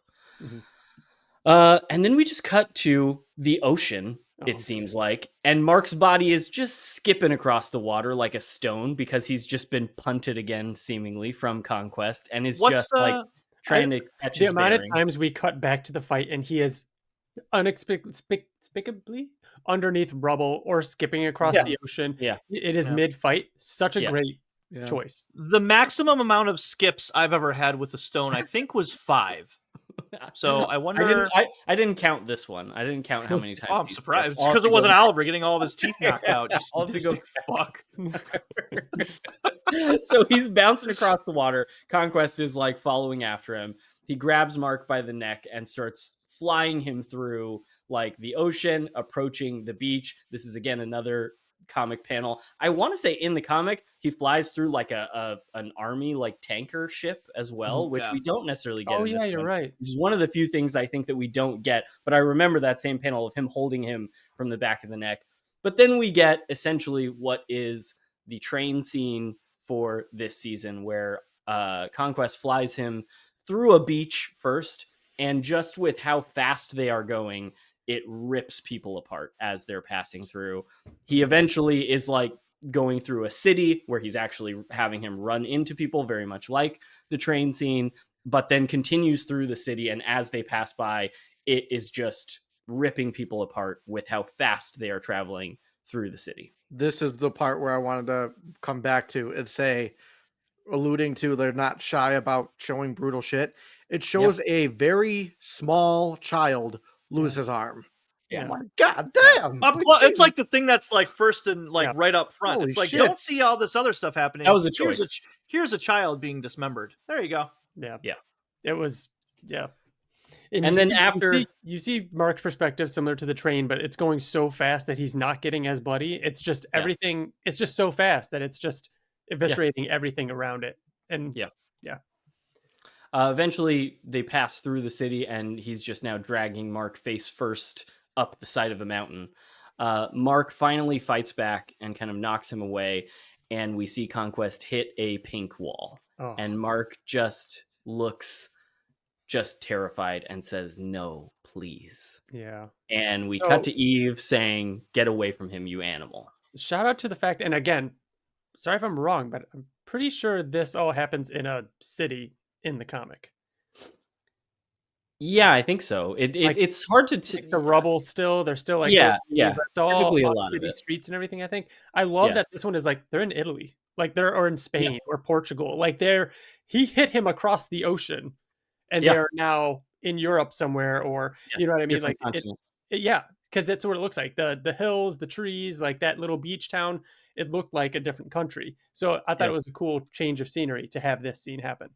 Yeah, it is still in like a city. You can see like some skyscrapers in the background after Conquest is getting back up in part of it. But yeah, it was a cool to just make it that like this area is the scene where you're going to get the rest of what's happening. So Eve tells him, "Get away from him, you animal." Conquest says, "Good idea," and starts flying towards Eve. Mark tries to stop him, chases after him, and like grabs him for a second, turns and like tells Eve to get out of here. Like, please, you got to leave. And Conquest just turns, chops Mark's thigh, and the bone pokes out from him, breaking Mark's leg. And Mark slowly falls to the ground, clutching his leg. It's real gross. And after seeing like the Oliver stuff, that I think around now is when I like knowing the comic was like I didn't want to see what it looked like. Thank you. Like, I didn't want to see what happened next. I mean, from Mark's perspective, first you get Oliver showing up and it's like, no, like he's gonna kill you, fucking go. And then Eve shows up and it's like, no, like go, he's gonna kill you. I was just waiting for Debbie to show up and be like, fucking AK. How did you get here too? Still washing a dish. Washing a dish. Hey, it didn't happen. We didn't get another dishwashing. We didn't. But yeah, I feel like that sells. Like we've had a lot of fights in this show. Even like the fight with Anissa is very big, like going through ships, going through all these crazy stuff. And the fact that Mark so many times is terrified for other people that he cares about and just begs them to leave, I think is what sells how scary this fight is. Like it ratchets the tension up for sure. So Eve now puts a bubble around Conquest to try and like trap him for a second and goes to like sort of fly towards Mark. And Conquest just thunderclaps it again, straight out of the comic, straight out of the fight, and it like shatters and goes everywhere. Eve uses all of those shards and pulls them in around her to make her armor that she has around her. Conquest like making the armor, and I don't remember if this was the other time she makes it, but it was her cape kind of snapping to her back to form the back plate. Oh, that was cool. Yeah, very cool. And again, this is now we're getting into another of the big changes from the comic, because in the comic, we get the big thunderclap, but then we kind of just jump to everything that happens after Conquest and Eve fight, and we get a great fight scene between Eve and Conquest, as Eve is like at first increasing the density of the air to slow Conquest down mid-air, which is super cool. She starts slamming him with these giant like spiky hammers. But even as she's doing this, Conquest is realizing like, how long can you keep this up? I can tell you're already getting tired. She keeps slamming him with these like giant spiky balls. One of them that he tries to like punch through, she turns into water so that he gets like disoriented and falls through it. Really, really cool. It was awesome to see, especially because I've seen people talk about like the Adam Eve special and be like, she's so creative with how she uses her powers in that. When are we going to get more of that? And I feel like this was very similar to that. This was similar. Is the closest we've gotten to it. I wish the water thing happened so quickly. I was like, oh, did she just like, oh, that was cool. Like I wanted a little bit more of that. Like maybe more than just the one quick thing of water, maybe something else. Like we saw her turn it to concrete for the multi-pole scene. Like maybe just a change of, something Same. other than that one texture. But it was still really cool, and I liked seeing her do more things, trying to smash him at one point, putting the orb around his head even. Yeah. This Some cool creative stuff. This fight hit so hard for me because everything that you guys said, but also like Ryan, you just mentioned like trying to sandwich him in, but the choreography of him going through it and then like turning and like it being so smooth and just like how he moves around, everything was just it hit so hard. I loved this fight. And like again, like maybe the fact that it wasn't in the comic and I wasn't expecting it, Adam Eve being so fucking badass, it was awesome. And I feel like we do. I was gonna say we don't get that much like badassery from her, but not like this. Not like this. Yeah. So you have 10 seconds, Ryan, TJ, and Wyatt, to come up with a better way to defeat Conquest. I understand. By turning his outfit into something. What would you do? Go. Oh, I thought you were going to say like on the spot. She is just quickly making things, so it's hard to be creative on the spot. Yeah. Is that what you're saying? Yeah, it's like I don't know what I would do. Like, I mean, in the Adam Eve special, she turns the bank robbers or the puppy robbers ski masks to concrete, so they fall. Like, and like they're weighed down. Okay, that but Conquest can fly through a building. Yep, like, and you would immediately smash it. Like, I'm not saying it would be successful. Yeah, that's not me. What I'm arguing. She didn't stand a chance to him, really. I mean, At this, I'm just trying to like other people. I've read in the the not so nice comments and stuff like that are just complaining like Eve's just putting up pink walls. Like, bitch, what the fuck else would, like, if I were in that moment, like, I don't know what else I would be panicking. I'd be like, no. Yeah. And to like her credit, you know what Mark has done for most of this fight? Get his ass kicked. Like Mark is not exactly trying a lot of creative ideas either. Like she fared a lot better than him for the first few minutes of her fight as well. I'll say too that, I mean, we know how this episode ends. And if you haven't read the comic, or if you have, like, you haven't seen just how powerful he is. Like, she couldn't do anything. She couldn't do anything. She did everything she could. Yeah, totally. So eventually, Conquest catches up to Eve, starts breaking her armor apart one at a time, like flying through really fast and hitting one of the leg pieces. Eventually, it was a great grabs her, headbutts the helmet off of her. Eventually gets rid of all of the armor and then punches her jaw and breaks it. You can see a shot of him like wind up the. You see him lock into his Viltrumite punch, like he's like tink, like he locks it in, and you're just like no. And then he does the Viltrumite impaling. And no wait. Does he punch her first and then impale? We said that, yeah. He does the punch first. It breaks the jaw open. We get that awful looking scene. Can I say for a second in the moment while watching, I was like, oh, here comes the Viltrumite punch. So when the jaw thing happened first, it really hit me. That was gruesome. Yeah. He does that in the comic, though. He does. No, I know. Punches.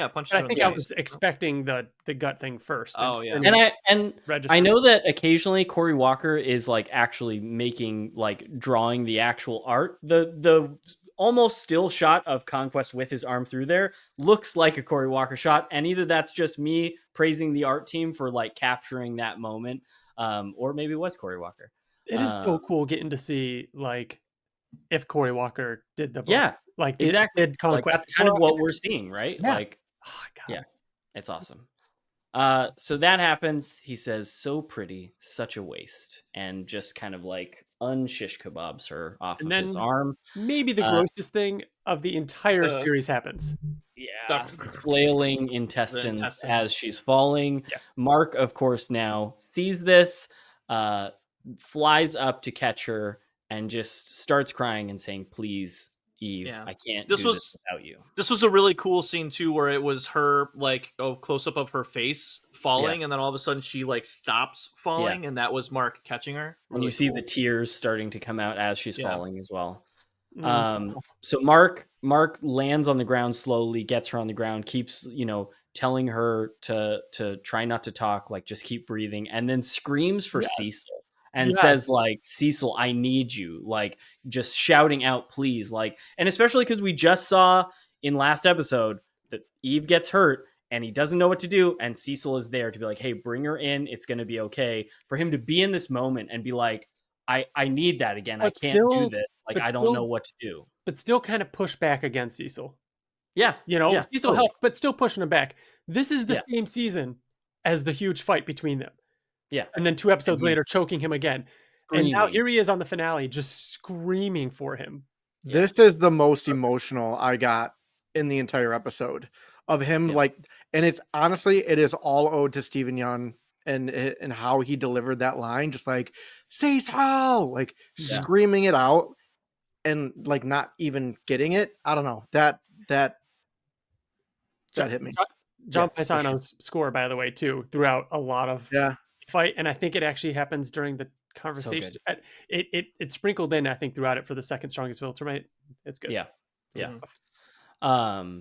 Conquest sees this happening, floating above them, and he just says, such a strong bond. You know, Viltrumites, we have nothing like this. It's a weakness, really. And Conquest licks the blood off his hand and says, delicious. that He was looks down and sees... Go ahead, TJ. that was a potent quotables trivia question in Oh, yeah. Invincible. Yeah. Invincible trivia, yeah, part 2. Yeah, Nice. right. Conquest sees that Eve is dying and Mark is pleading with her, and he just says, not long now, huh? If you got anything to tell her, I wouldn't wait. And they cut to Eve's hand, no longer trembling. It's just still. And he says, oh, too late? Good. Now, while I have your attention, I want to thank you, Mark. And we get his big monologue from the comics of the big 2-page spread with Conquest of him just talking about how, you know, normally there's all these mission parameters. Don't kill this person. Don't destroy this. But for whatever reason, and he doesn't really care, you really seem to piss us off. And they told me to take control by any means necessary. And just, you know, thanks him for how much fun he's had because it's been such a blast. We are so lucky that they are adapting this so closely. Yeah. But sprinkling in just ever so... It's like they were like, we know how much you love this meal. Here's everything you want with a little side of something extra that we think you're going to love too. And we do really well together. Yeah. It's just, fantastic. And then, of course, we get Mark turning towards Conquest and saying the line, I don't care how strong you are. I don't care how fast you are. I can see the future. You don't live to see tomorrow. And Conquest says, after all I've done, you still think you can threaten me. I dare say, child, you're starting to impress me. All right, do your worst. And Mark punches the ground on my phone. Yeah. Mark punches the ground before flying up. And I just love that moment where he's like, his leg is broken. He is messed up. Like, he has just been like beaten worse than we've ever seen him. And for him to just be like locking in this moment, truly filled with rage. It's the scariest Mark has ever been. In the comic, I've always loved how throughout the entire fight, Conquest is playing with him like, you need to like step it up. Oh, okay, we're getting there. It's like, oh, okay, there's something. And it's like he keeps doing that. I hope that plays really well for people who don't recognize it in the comic, that he keeps referencing like, So, Mark punches the ground, flies towards him, and we get the moment that is another big 2-page spread of Mark's hand punching Conquest's metal robotic hand, his wrist snapping, the gauntlet shattering, and then, like, it happens super quick. We see Mark realize that his wrist is broken. We see Conquest land, and before Conquest can finish saying, now we're getting somewhere, Mark is there, already screaming, punching him with his one good arm now. And just like screaming, tears flying down his eyes. He's punching and kicking him with his 2 remaining limbs that are unbroken. And we cut to Eve's body laying there as you just see them clashing in the sky, like creating more shockwaves and everything. At one point, Mark grabs Conquest grabs Mark and says, getting angry doesn't make you stronger. That's not how this works. Yes. And he just bites his shoulder. And swearing doesn't make you cool. Yeah. This was great too. Didn't Conquest, like, this was the first time he was like, fuck. Like, didn't he say like, damn? Screams from it happening and then says something along those lines. He throws lines. Mark off and then he's like, damn. And then you see Mark spit it and then come at him. Yeah. Mark spits it out, flies back at him. They continue to clash and we see Eve's body there. And then as we see her face, her eyes open and her entire body starts to glow with the pink energy. She floats up and has the like Adam Eve spiral things floating around her. And then this is when Mark kind of like pins Conquest down, is punching him with his one good arm, screaming die as he's punching him. Again, end of last season, Mark was on top of somebody and punched him to death, and has spent this whole season thinking about how terrible it was that he did this, to the point where episode 4 of this season, he's traumatized that he's got to kill King Immortal and that people would thank him for that. He is just screaming die, punching away, and then eventually catches his eye that there's pink glowing. Yeah, you see the reflection in his eye. Conquest takes the opportunity to like grab him, choke him against the ground, and says like, pay attention. It's time. And then we get biggest, we would say the biggest like new addition to Conquest, to the Conquest fight, because Conquest leans in close so that he can whisper in Mark's ears, I am so lonely. All the other Viltrumites are scared of me. No one talks to me. No one wants to be my friend. They think I'm unstable. They send me from planet to planet, committing atrocities in their name. And as I get better at it, they fear me more and more. I am a victim of my own success. Conquest. I don't even get a real name, only a purpose. I am capable of so much more, and no one sees it. Some days I feel so alone I could cry, but I don't. I never do, because what would be the point? Not a single person in the entire universe would care. And he pauses, and you see, all the while, choking Mark, pauses, looks down at Mark, and says, take it to your grave, and starts shoving him further into the ground. Robert, I can't even. I'm so mad at it. It's so good. This is my favorite. Robert fucking Kirkman, dude. Yes. This is my favorite scene of this episode, I would say. This is maybe my favorite scene of this season. And what I love so much about this is, obviously, this is all new dialogue from Conquest. We never really get this in the comic. We get him much more similar to Battle Beast, just this character who loves the fight, who wants to just let loose. And to get this scene, to me, is such a great way to show how flawed the Viltrumites are, and how flawed their belief and their system of strength is what matters. And if you are stronger, you are more worthy, because Conquest is the end result of that. Conquest is the pinnacle of what you can be as a Viltrumite, right? He is unstoppable, this unstoppable force who is just good at doing that. And because of that, he's miserable and he's alone. And it's so bad that he can't even tell anyone that. He only tells that to people that he's about to kill, because he can never let anyone else know that he's sad inside, because that's a weakness. And that's so, it's so Wyatt, you can tell so Wyatt's oh my God. God. All night just thinking about this. Love this scene. This scene right here, this monologue that he goes on, this is what it was like reading the comic for the first time. Yeah. When we would get moments like this, we would be like, dude, we've seen Robert Kirkman. Like, when we are fans of Kirkman, this is why, everyone. This is these moments, and I got it again. Yeah. I got it again. I never thought that I would have the experience of watching something for the first time. Like, and holy shit, Robert Kirkman, thank you so much for doing this, because it was fucking incredible. It all of us were just like, what's happening? None of us could talk. Yeah. I was holding my fucking breath. I couldn't believe that I was experiencing this for the first time again. Amazing.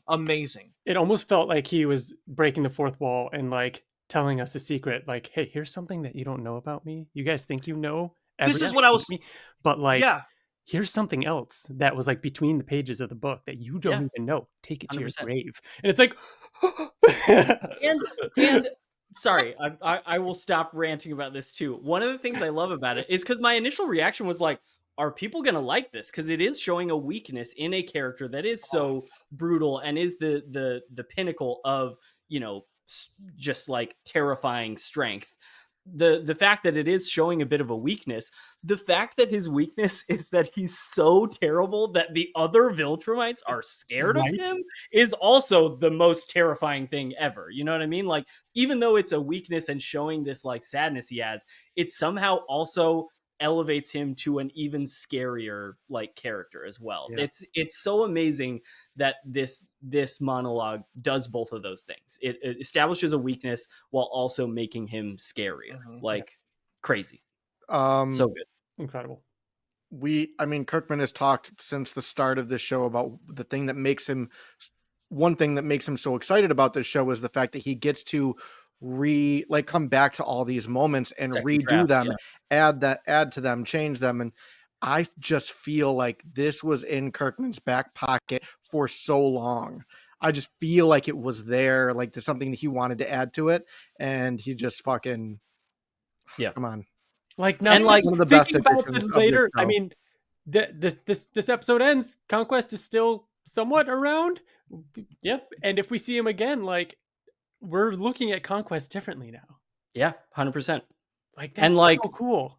we could have gotten this episode and it could have just been nothing new at all, and all the stuff from the comic, as well as they've nailed every single one of those scenes of me talking about we get this panel, and we would have been delighted. And so the fact that my favorite scene out of everything is this new thing is just I couldn't be happier. And the thing that I love about this too is that it's a moment of like truth for Conquest, but it did not at all make him any less of a threat or of a villain or of a badass. Like this moment, oh my god, it made it worse. It made it so much worse knowing that he has these emotions in there.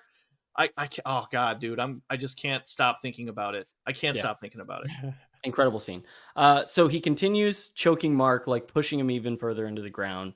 We hear Eve shout Mark, and she shoots a huge beam at Conquest, just burning through his suit, burning through his skin, and Conquest like screams and falls to the ground.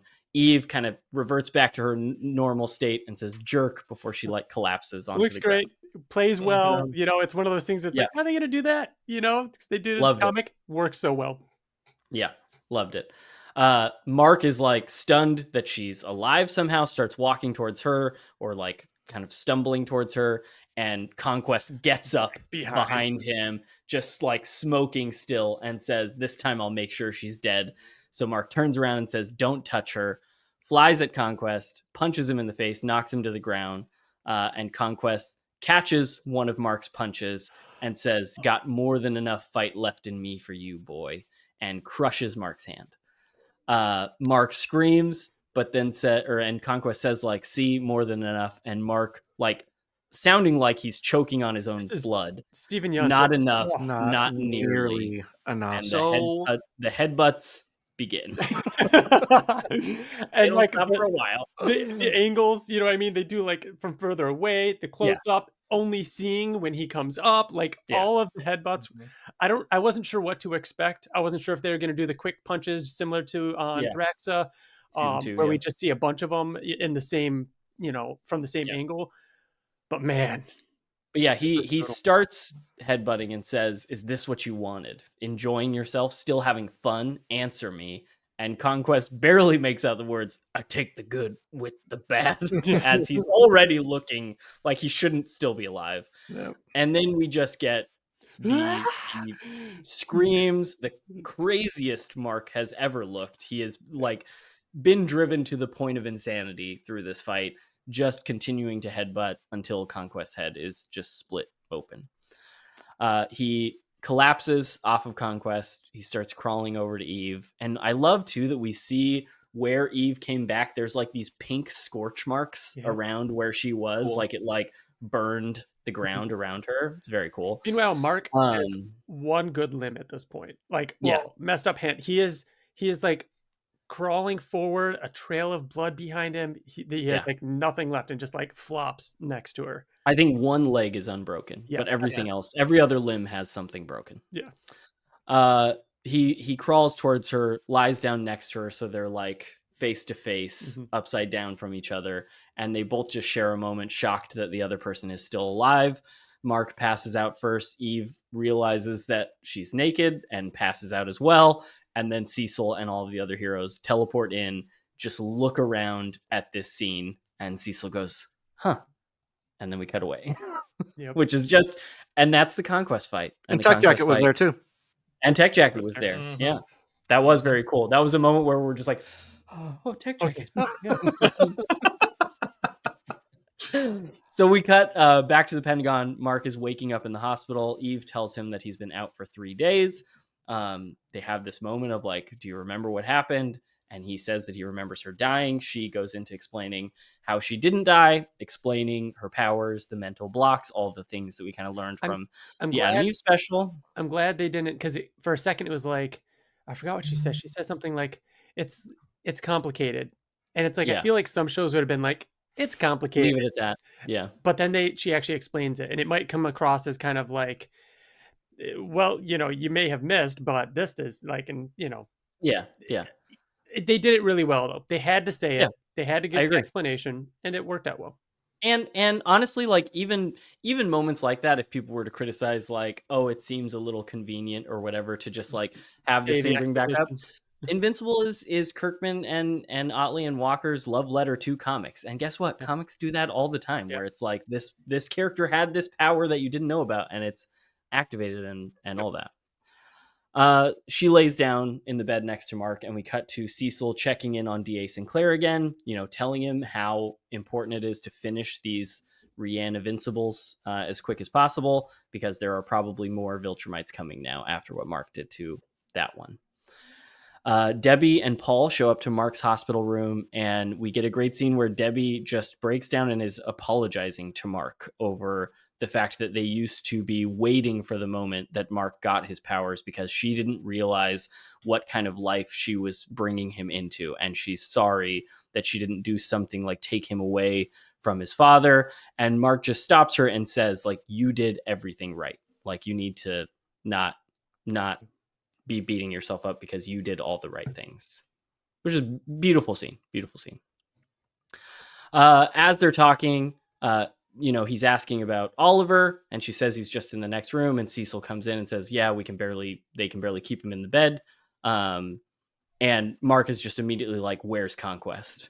And I love that Cecil's like, so that was his name. Like, they don't even know any of the dialogue that he and Mark shared, really, because they were just going so fast everywhere. He says, like, you killed him. Mark says he wants to see the body, so he walks him in there, and Mark is just like hovering again because all his limbs are in casts and broken, and just tells Cecil to burn it. And Cecil says, yeah. I have a question, and I feel bad because we're the Invincible podcast, and I feel like I should know this, but did he say this stuff to Cecil in the comic as well? Which stuff? Like, show me the body? Because I remember specifically him talking about with dinosaur. Careful. He does ask to see Conquest body, just like this. And I want to say, yeah, it is. I just happen to have this right here. Yeah. Yep. Okay. But yeah, and I want to say at some point we even get Donald saying that they had like made a fake body to show Mark at some point, which I didn't get the vibe from this, and they don't mention that, but I want to say in the comic they say something to that degree. Yeah. We cut to Rex Blode's funeral.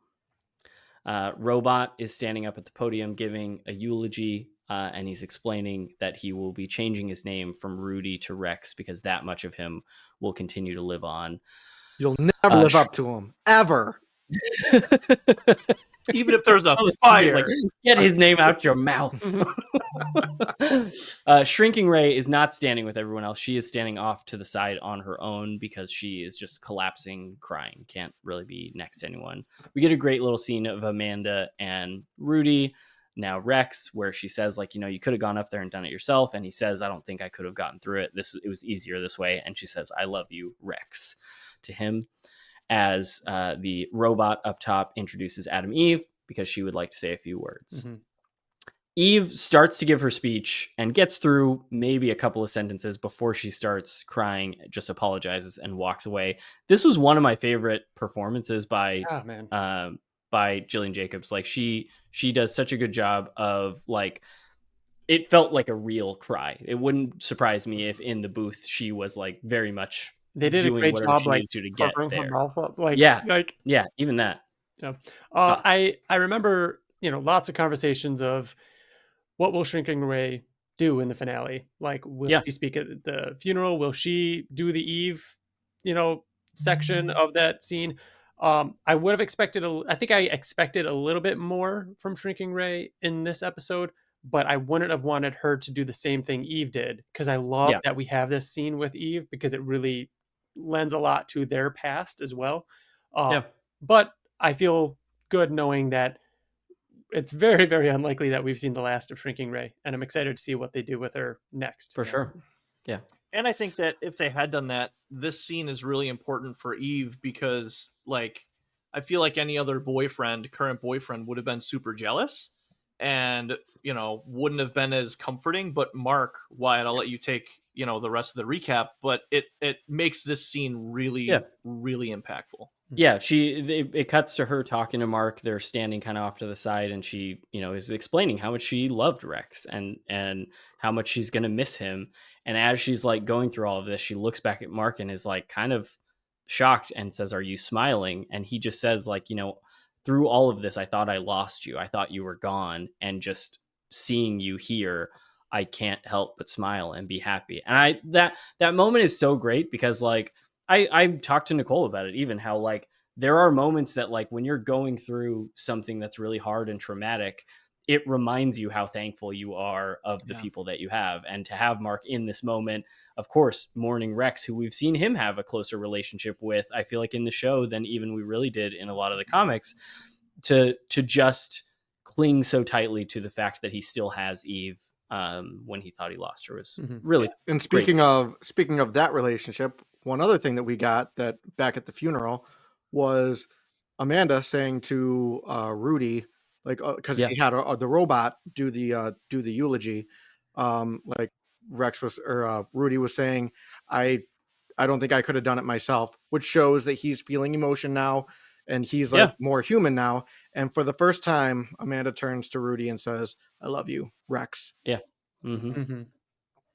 And then so this is one of those moments too, like where Mark, it shows how he's heroic, and he's just a good person. Like he's just like he says a lot of dumb stuff. He puts his foot in his mouth a lot of the times, but it's all coming from a good place. And him just being there for Eve and loving her unconditionally and like being so grateful for her, it makes me want to be a better person and take things that would normally upset me in a better way. So I really do. Looking at the more positive side of it. Yeah. And again, like that's again to point out like it being Kirkman and their, love letter to what comics are. I feel like that's what a lot of us originally fell in love with comics about, is that they're inspiring characters, and not just that they have cool powers and do cool things, but that they make the call to do the right thing. You know what I mean? And to be better. So we cut back to Mark's room where he and Eve are coming in through the window, and they get into bed. Eve undresses and Mark blushes. It's real cute. He starts to say it's going to be awkward because of all the casts and everything. She uses her powers to fold his clothes neatly on the floor. And he says, I'm never going to get used to that.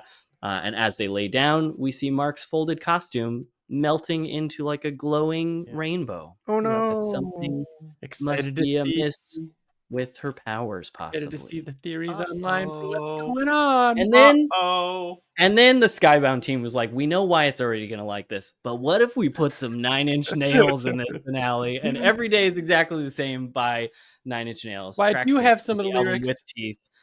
I mean, I know them. Okay. What's the very first line? The first line is, "I believe I can see the future." Are you kidding me? What Mark says. And listen, that's a whole nother podcast where I go into all the lyrics of this song and talk about some because of them there's a lot. Conquest, some of them really, it's everybody go listen to the album With Teeth by 9 Inch Nails. It's fantastic. It's one of my favorite albums of all time. And the fact that I got Radiohead in season 2 and now I'm getting 9 Inch Nails, the two pillars of my musical identity are those two bands, I would say. And I don't know who I have to thank at Skybound, but I'm just going to thank everybody. This was just the best outro. This was the best. Like, I've seen a lot of stuff and I could not feel better about the way that they ended this episode with this song. I don't even love 9 Inch Nails, but I was like, holy shit. Tonally speaking, this is like dark. Spot the fuck on. It's like very it's perfect. We get the montage as this is playing, where we start in the city, we go down into the sewers, and we see the Sequids, and it ends with not long now. And it is Ben Schwartz, right? Like it is still Ben Schwartz voicing this character, which is great.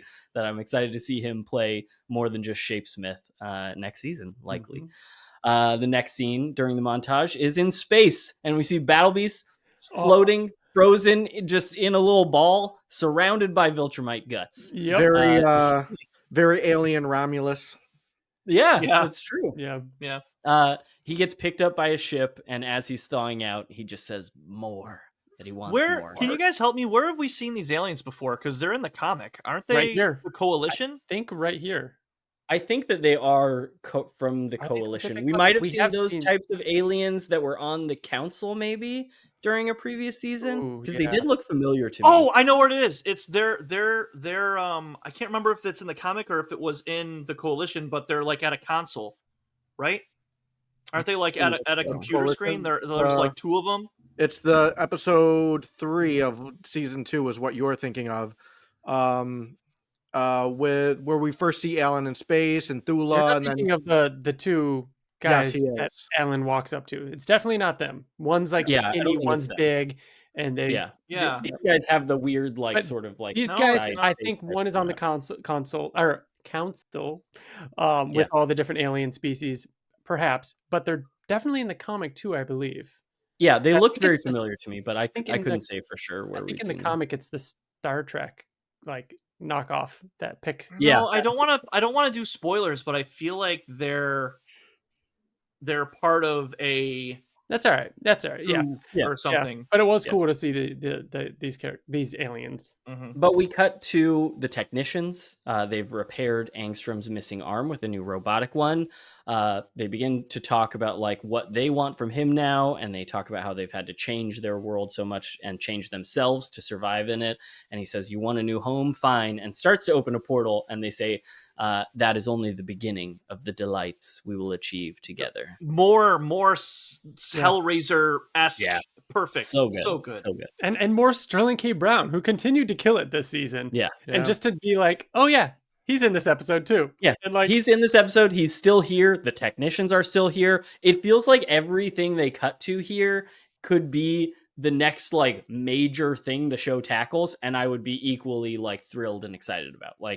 It's amazing to think about how season 1 ended, and it ends with that montage of here's all the other things, and Battle Beast is part of that, and all of these things are happening still. And that felt more hey, don't forget, the world of Invincible is filled with all kinds of, stuff. Some of it's kind of zany. Granted, the song there is a little more lighthearted. It's the Strokes, I think. Yeah. This one felt oh my God, I can't believe there are all these giant threats that could be a season finale type of threat. Very, very cool the way they've just kind of upped the stakes on all that. We cut to an underground bunker in the middle of the desert, and Donald is questioning if this was a good idea because Conquest is being held in a 400-ton block of tungsten alloy that will explode if he even twitches, Cecil says. And he says that when Conquest regains consciousness, he's going to tell them everything about the Viltrumite Empire and how to stop them. Sure, that will not backfire in any way whatsoever. We cut back to the Pentagon Hospital, where Oliver is excited to leave soon because he can go back out there with Mark and help. And he promises that he's going to listen to Mark this time and be good. And this is where Mark explains that Oliver has been right about this all along, about the Maulers, about Angstrom. They hurt so many people, ruined so many lives. So if anyone ever puts my family at risk again, I won't hesitate to kill them.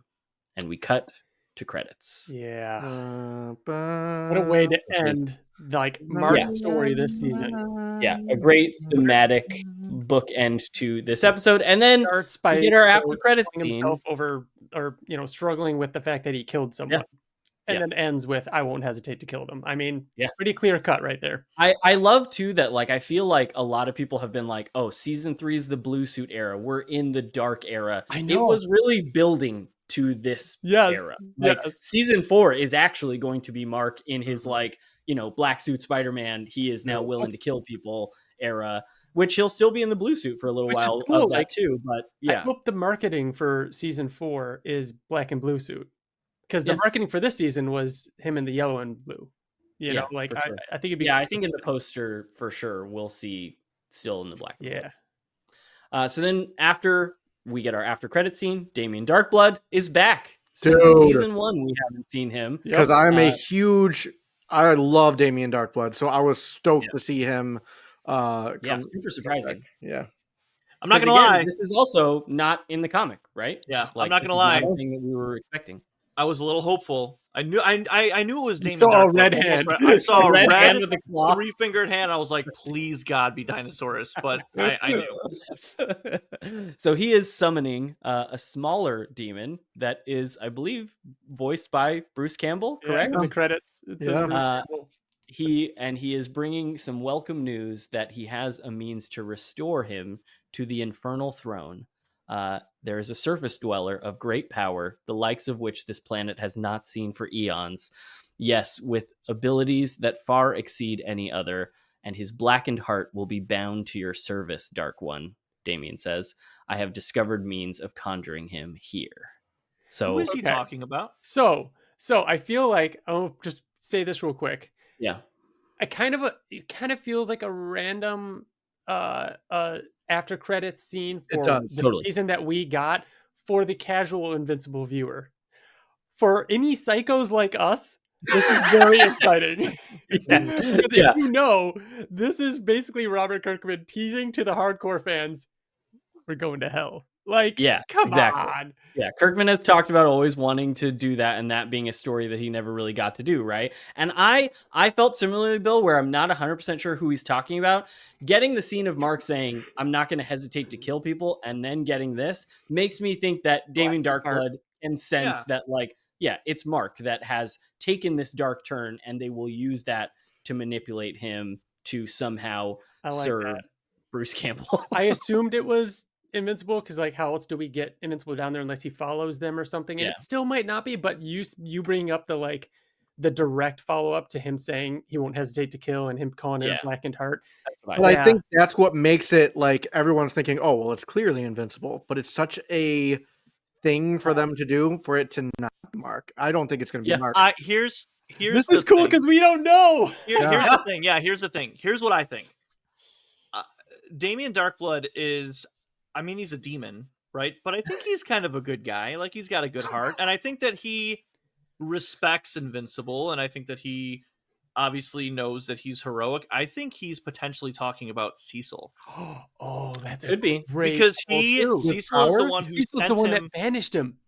Great power. Like, he's like, I don't think it's a physical type of power. I think that it is a more of a spiritual kind of like Cecil is very like set in his ways from a I don't think that it's obviously Invincible. I think that he could be talking about someone like Cecil, and probably is Cecil. This feels like we're talking about an issue of Invincible that we have. Comic. I know it does feel like that, doesn't it? Also, I just love, Bill, how you introduced that. Sounded like you were trying to sell us like on your new boyfriend that you're dating. Be like, he's a demon, but he's like a good guy. Yeah. He's not that bad, even though he's a demon. And that brings us to the end of season 3 of Invincible, the end of this episode. Before we get on to any predictions, it's time for doodles. Do we have any doodle predictions? I did do a little doodle while we were recording, and it came bonus doodle. It came out a little Teen Titans Go-ish, but that's my little Invincible. Nice. I like it. That's probably better than my official doodle. This was a tough one. I have fighting, lots of. Yeah, I have a guess too. I'm gonna guess. I don't have a I'm gonna guess the frozen heart bubble. It was one of my options, but I didn't do it. Okay. I think I'm gonna say Bill drew the same thing as me. But before we get to that, I'm gonna throw out some guesses. Did anybody draw the Eve chop slice or the gauntlet punch break? Oh no! Jesus! Come on. All too complicated. Way too complicated. I look like Ryan Ottley. The finale. Guys, Ryan, what's an object? Doesn't make me better at drawing. We saw like one object this episode. What do we got? Teeth. Nope. Oliver's teeth on the ground. No. No. Why did you? No. All right, I'm gonna show mine so we can keep going. It's not great, but I drew the costume. Oh, nice. I thought about that one, but I was like, I can't do the rainbow. Like a blob. No, that's good. Yeah. I like it. His costume melting. I'll do mine. Again, yeah, hard to pick what to draw because there's not a whole lot of like easy objects. So not my best doodle, but it, like I said, maybe my favorite scene of the whole season. I did the I am so Whisper. lonely whisper. Nice. All right, make it. Yes. Ryan, take it. Oh! Bill, they're almost identical. We got a twofer. It's our first double up. Oh, that's so great, Bill. That's awesome. I did not have enough time to do his hand on his throat because I had to take Riker to baseball practice. So I was like trying to get it done. I love it. That is undeniably our first match. Yeah. Wow. 100%. Frame for frame. So Nice job, close. Wyatt. TJ, you thought I drew what you drew. Yeah. What did you draw that I drew? Naked Eve? Any last guesses? Anything stretching Oliver. Or That was going to be my original one. Really? I came very close to that. On the Rex's goggles on the podium, but you kind of did that Yeah, it last was kind of week. last, yeah. Yeah. So I drew him flying up the headbutt, but I kind of combined that with another scene in the background, like him headbutting Conquest, but Mark, look behind you. Oh, that's cool. Oh, and the pink. That is cool. Pink behind him. That is cool. That looks spot on too. Yeah. That eye is very close to how like absolutely insane it was. I did a bonus one too, so I'm going to show a bonus one as you well. Always do. I know, but I wanted to draw it's just the moment that he like turns and looks up at Conquest. Nice. That's good. So I drew another one. I actually drew another one as well. We all have in the background. In the background, there's space when they shot up into space. Yep, there it is. Oh yeah, that's great. I can see Battle Beast right there in the middle. What Sharpie or what marker are you using to get that? So it's funny too. I was sitting there coloring in Mark, and then I was like, "Oh no!" And Liz was like, "That's a Sharpie, isn't it?" And I'm pretty sure that. Don't take a picture. Wait before you. Oh yeah, that's Sharpie. Oh nice. Well, Bill, rubbing alcohol takes it right off. Yeah, but you know what? Liz said that actually, if you draw over it with a dry erase marker, it actually and then wipe it off, it takes it does off. work sometimes. Yeah. Oh. Yeah. Well, it's just like the end of a season. You just like Rex destroying his clothes. Yeah. You finish the doodle, throw it out. Yep. New whiteboard for season 4. Season 4. Man, that's great though. If we ever were gonna double up, I like that it was the finale, the last one specifically. Yeah, so good. And now normally, and granted, we're gonna have, I'm sure, an episode over the summer in the next few weeks and months where we make like real giant predictions and maybe more specific predictions. But in general, we want to make some predictions about where we're going. I'm gonna give like one thing, like what's something you're excited for. It's light spoilers for the comics here, everybody. Like we're talking a little bit about what's coming along. We're not gonna give direct spoilers about the result of things, but I'm gonna put this out there. Now that we've seen Damien Darkblood, I think the longest running, and I'm thinking about this, especially I just saw the new Captain America movie, and it's like, the longest running, cliffhanger was from the Incredible Hulk, right? And they finally tied that up. What's going on with the Flaxens? Is it time? Oh yeah, Flaxens coming back. It's been, when season 4 comes out, it will have been at least 4 years since viewers last saw them. Yeah, come on. Yeah. That's what I 100%. I think at the end of. I think by the end of next season, Amanda and Rex Robot will not be in our dimension. They will be there. I agree. Yeah.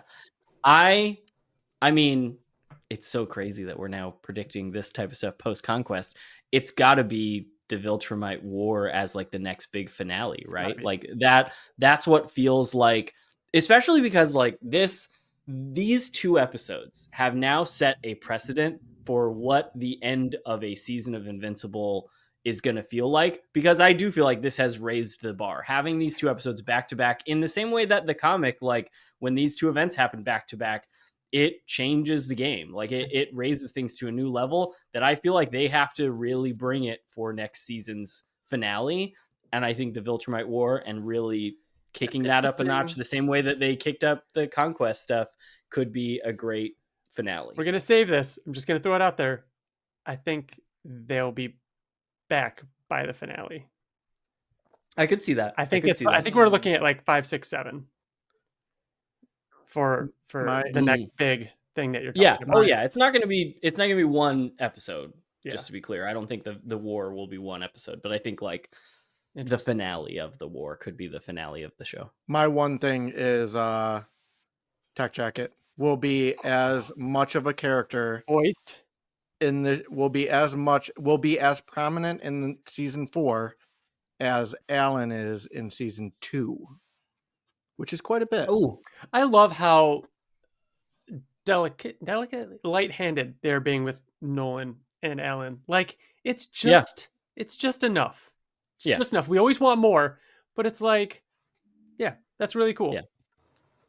For sure. Mako is getting into something right now. Like the curtains, like if you look at the curtains like 10, 15 minutes ago, they're like moving around like he's over there digging at something, and I'm about to like rip the room apart. It's the demon that used to be in TJ's house has made its way to your house. Oh yeah, through the internet. He's haunting you now. No, we all know what you want next season. Yeah, and I can't fucking oh my god, like within the first 20 minutes, if that. Yeah. Dinosaurus, who is going to voice him? What is he going to sound like? I know. Oh my god. Bryan Cranston would be the perfect for him, I think. Even more so than Thrag, I think. I think more than Thrag. Yeah. I agree with you. Yeah. That would be great. I don't know if he would do that though. I think that he would be convinced enough to do like a Thrag, like the big guy, you know. Oh no, I think they've been trying for so long. He's going to do a Steve type thing. Exactly. Yeah. He's going to be it could be Dinosaurus. I think it could be Dinosaurus, but it's going to be like he's just going to do some dialogue, maybe come back once or twice. That's a big commitment though. Like that's a big commitment. I feel like if you know that you're going to do Thrag, you know that you're committed to do this until the end, right? But if it's Dinosaurus, it's like here's a spot, and then like you have to come back, and you're going to be more of an important. I don't know. I can't. I would love for him to be like voice everybody, like Bryan Cranston, just do like a little bit of, because if you remember him on Power Rangers, he voiced like all these different villains and stuff like that. So he's got it in him. Yeah. But that, I believe, brings us to the end of our episode breakdowns for season 3, the end of the finale. It is a little bittersweet to be on the other side of it, but so exciting for all the stuff that we have coming up. This certainly is not the end of this show, of this podcast. We have so much still coming up. Hopefully some exciting special guests in the future, for sure. Some live streams in the future, for sure. Just season-wide wrap-up episodes where we talk about favorite moments, maybe rank some things, start making predictions for season 4 a little more specifically, with maybe even some episode titles and all of that. There is so much There's a whole comic ahead of us. Yeah, there is a Battle Beast comic out. coming now in May, a little later than it was before in April, but that is coming, and we will be doing full episodes breaking down that comic in a couple of months, basically. And crazy. we'll be covering all the latest news and the build up towards season 4. Yeah, crazy. So exciting.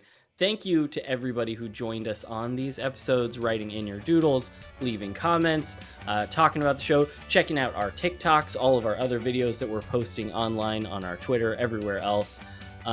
We will be back very, very soon, within the next, week or so. Like I said, live stream likely coming up. Keep an eye out for that so we can talk to all of you and see what you thought of this episode.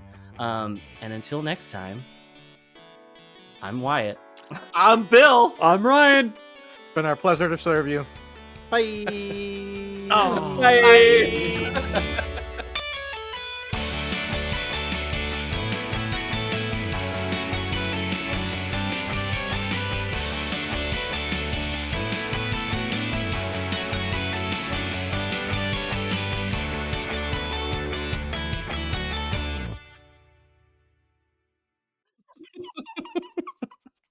Bill, you just became the goof, just so you know. Oh, no, God, please don't make that the fucking goof. Now you can put that in, but bleep it. Okay. All right. Let's do it.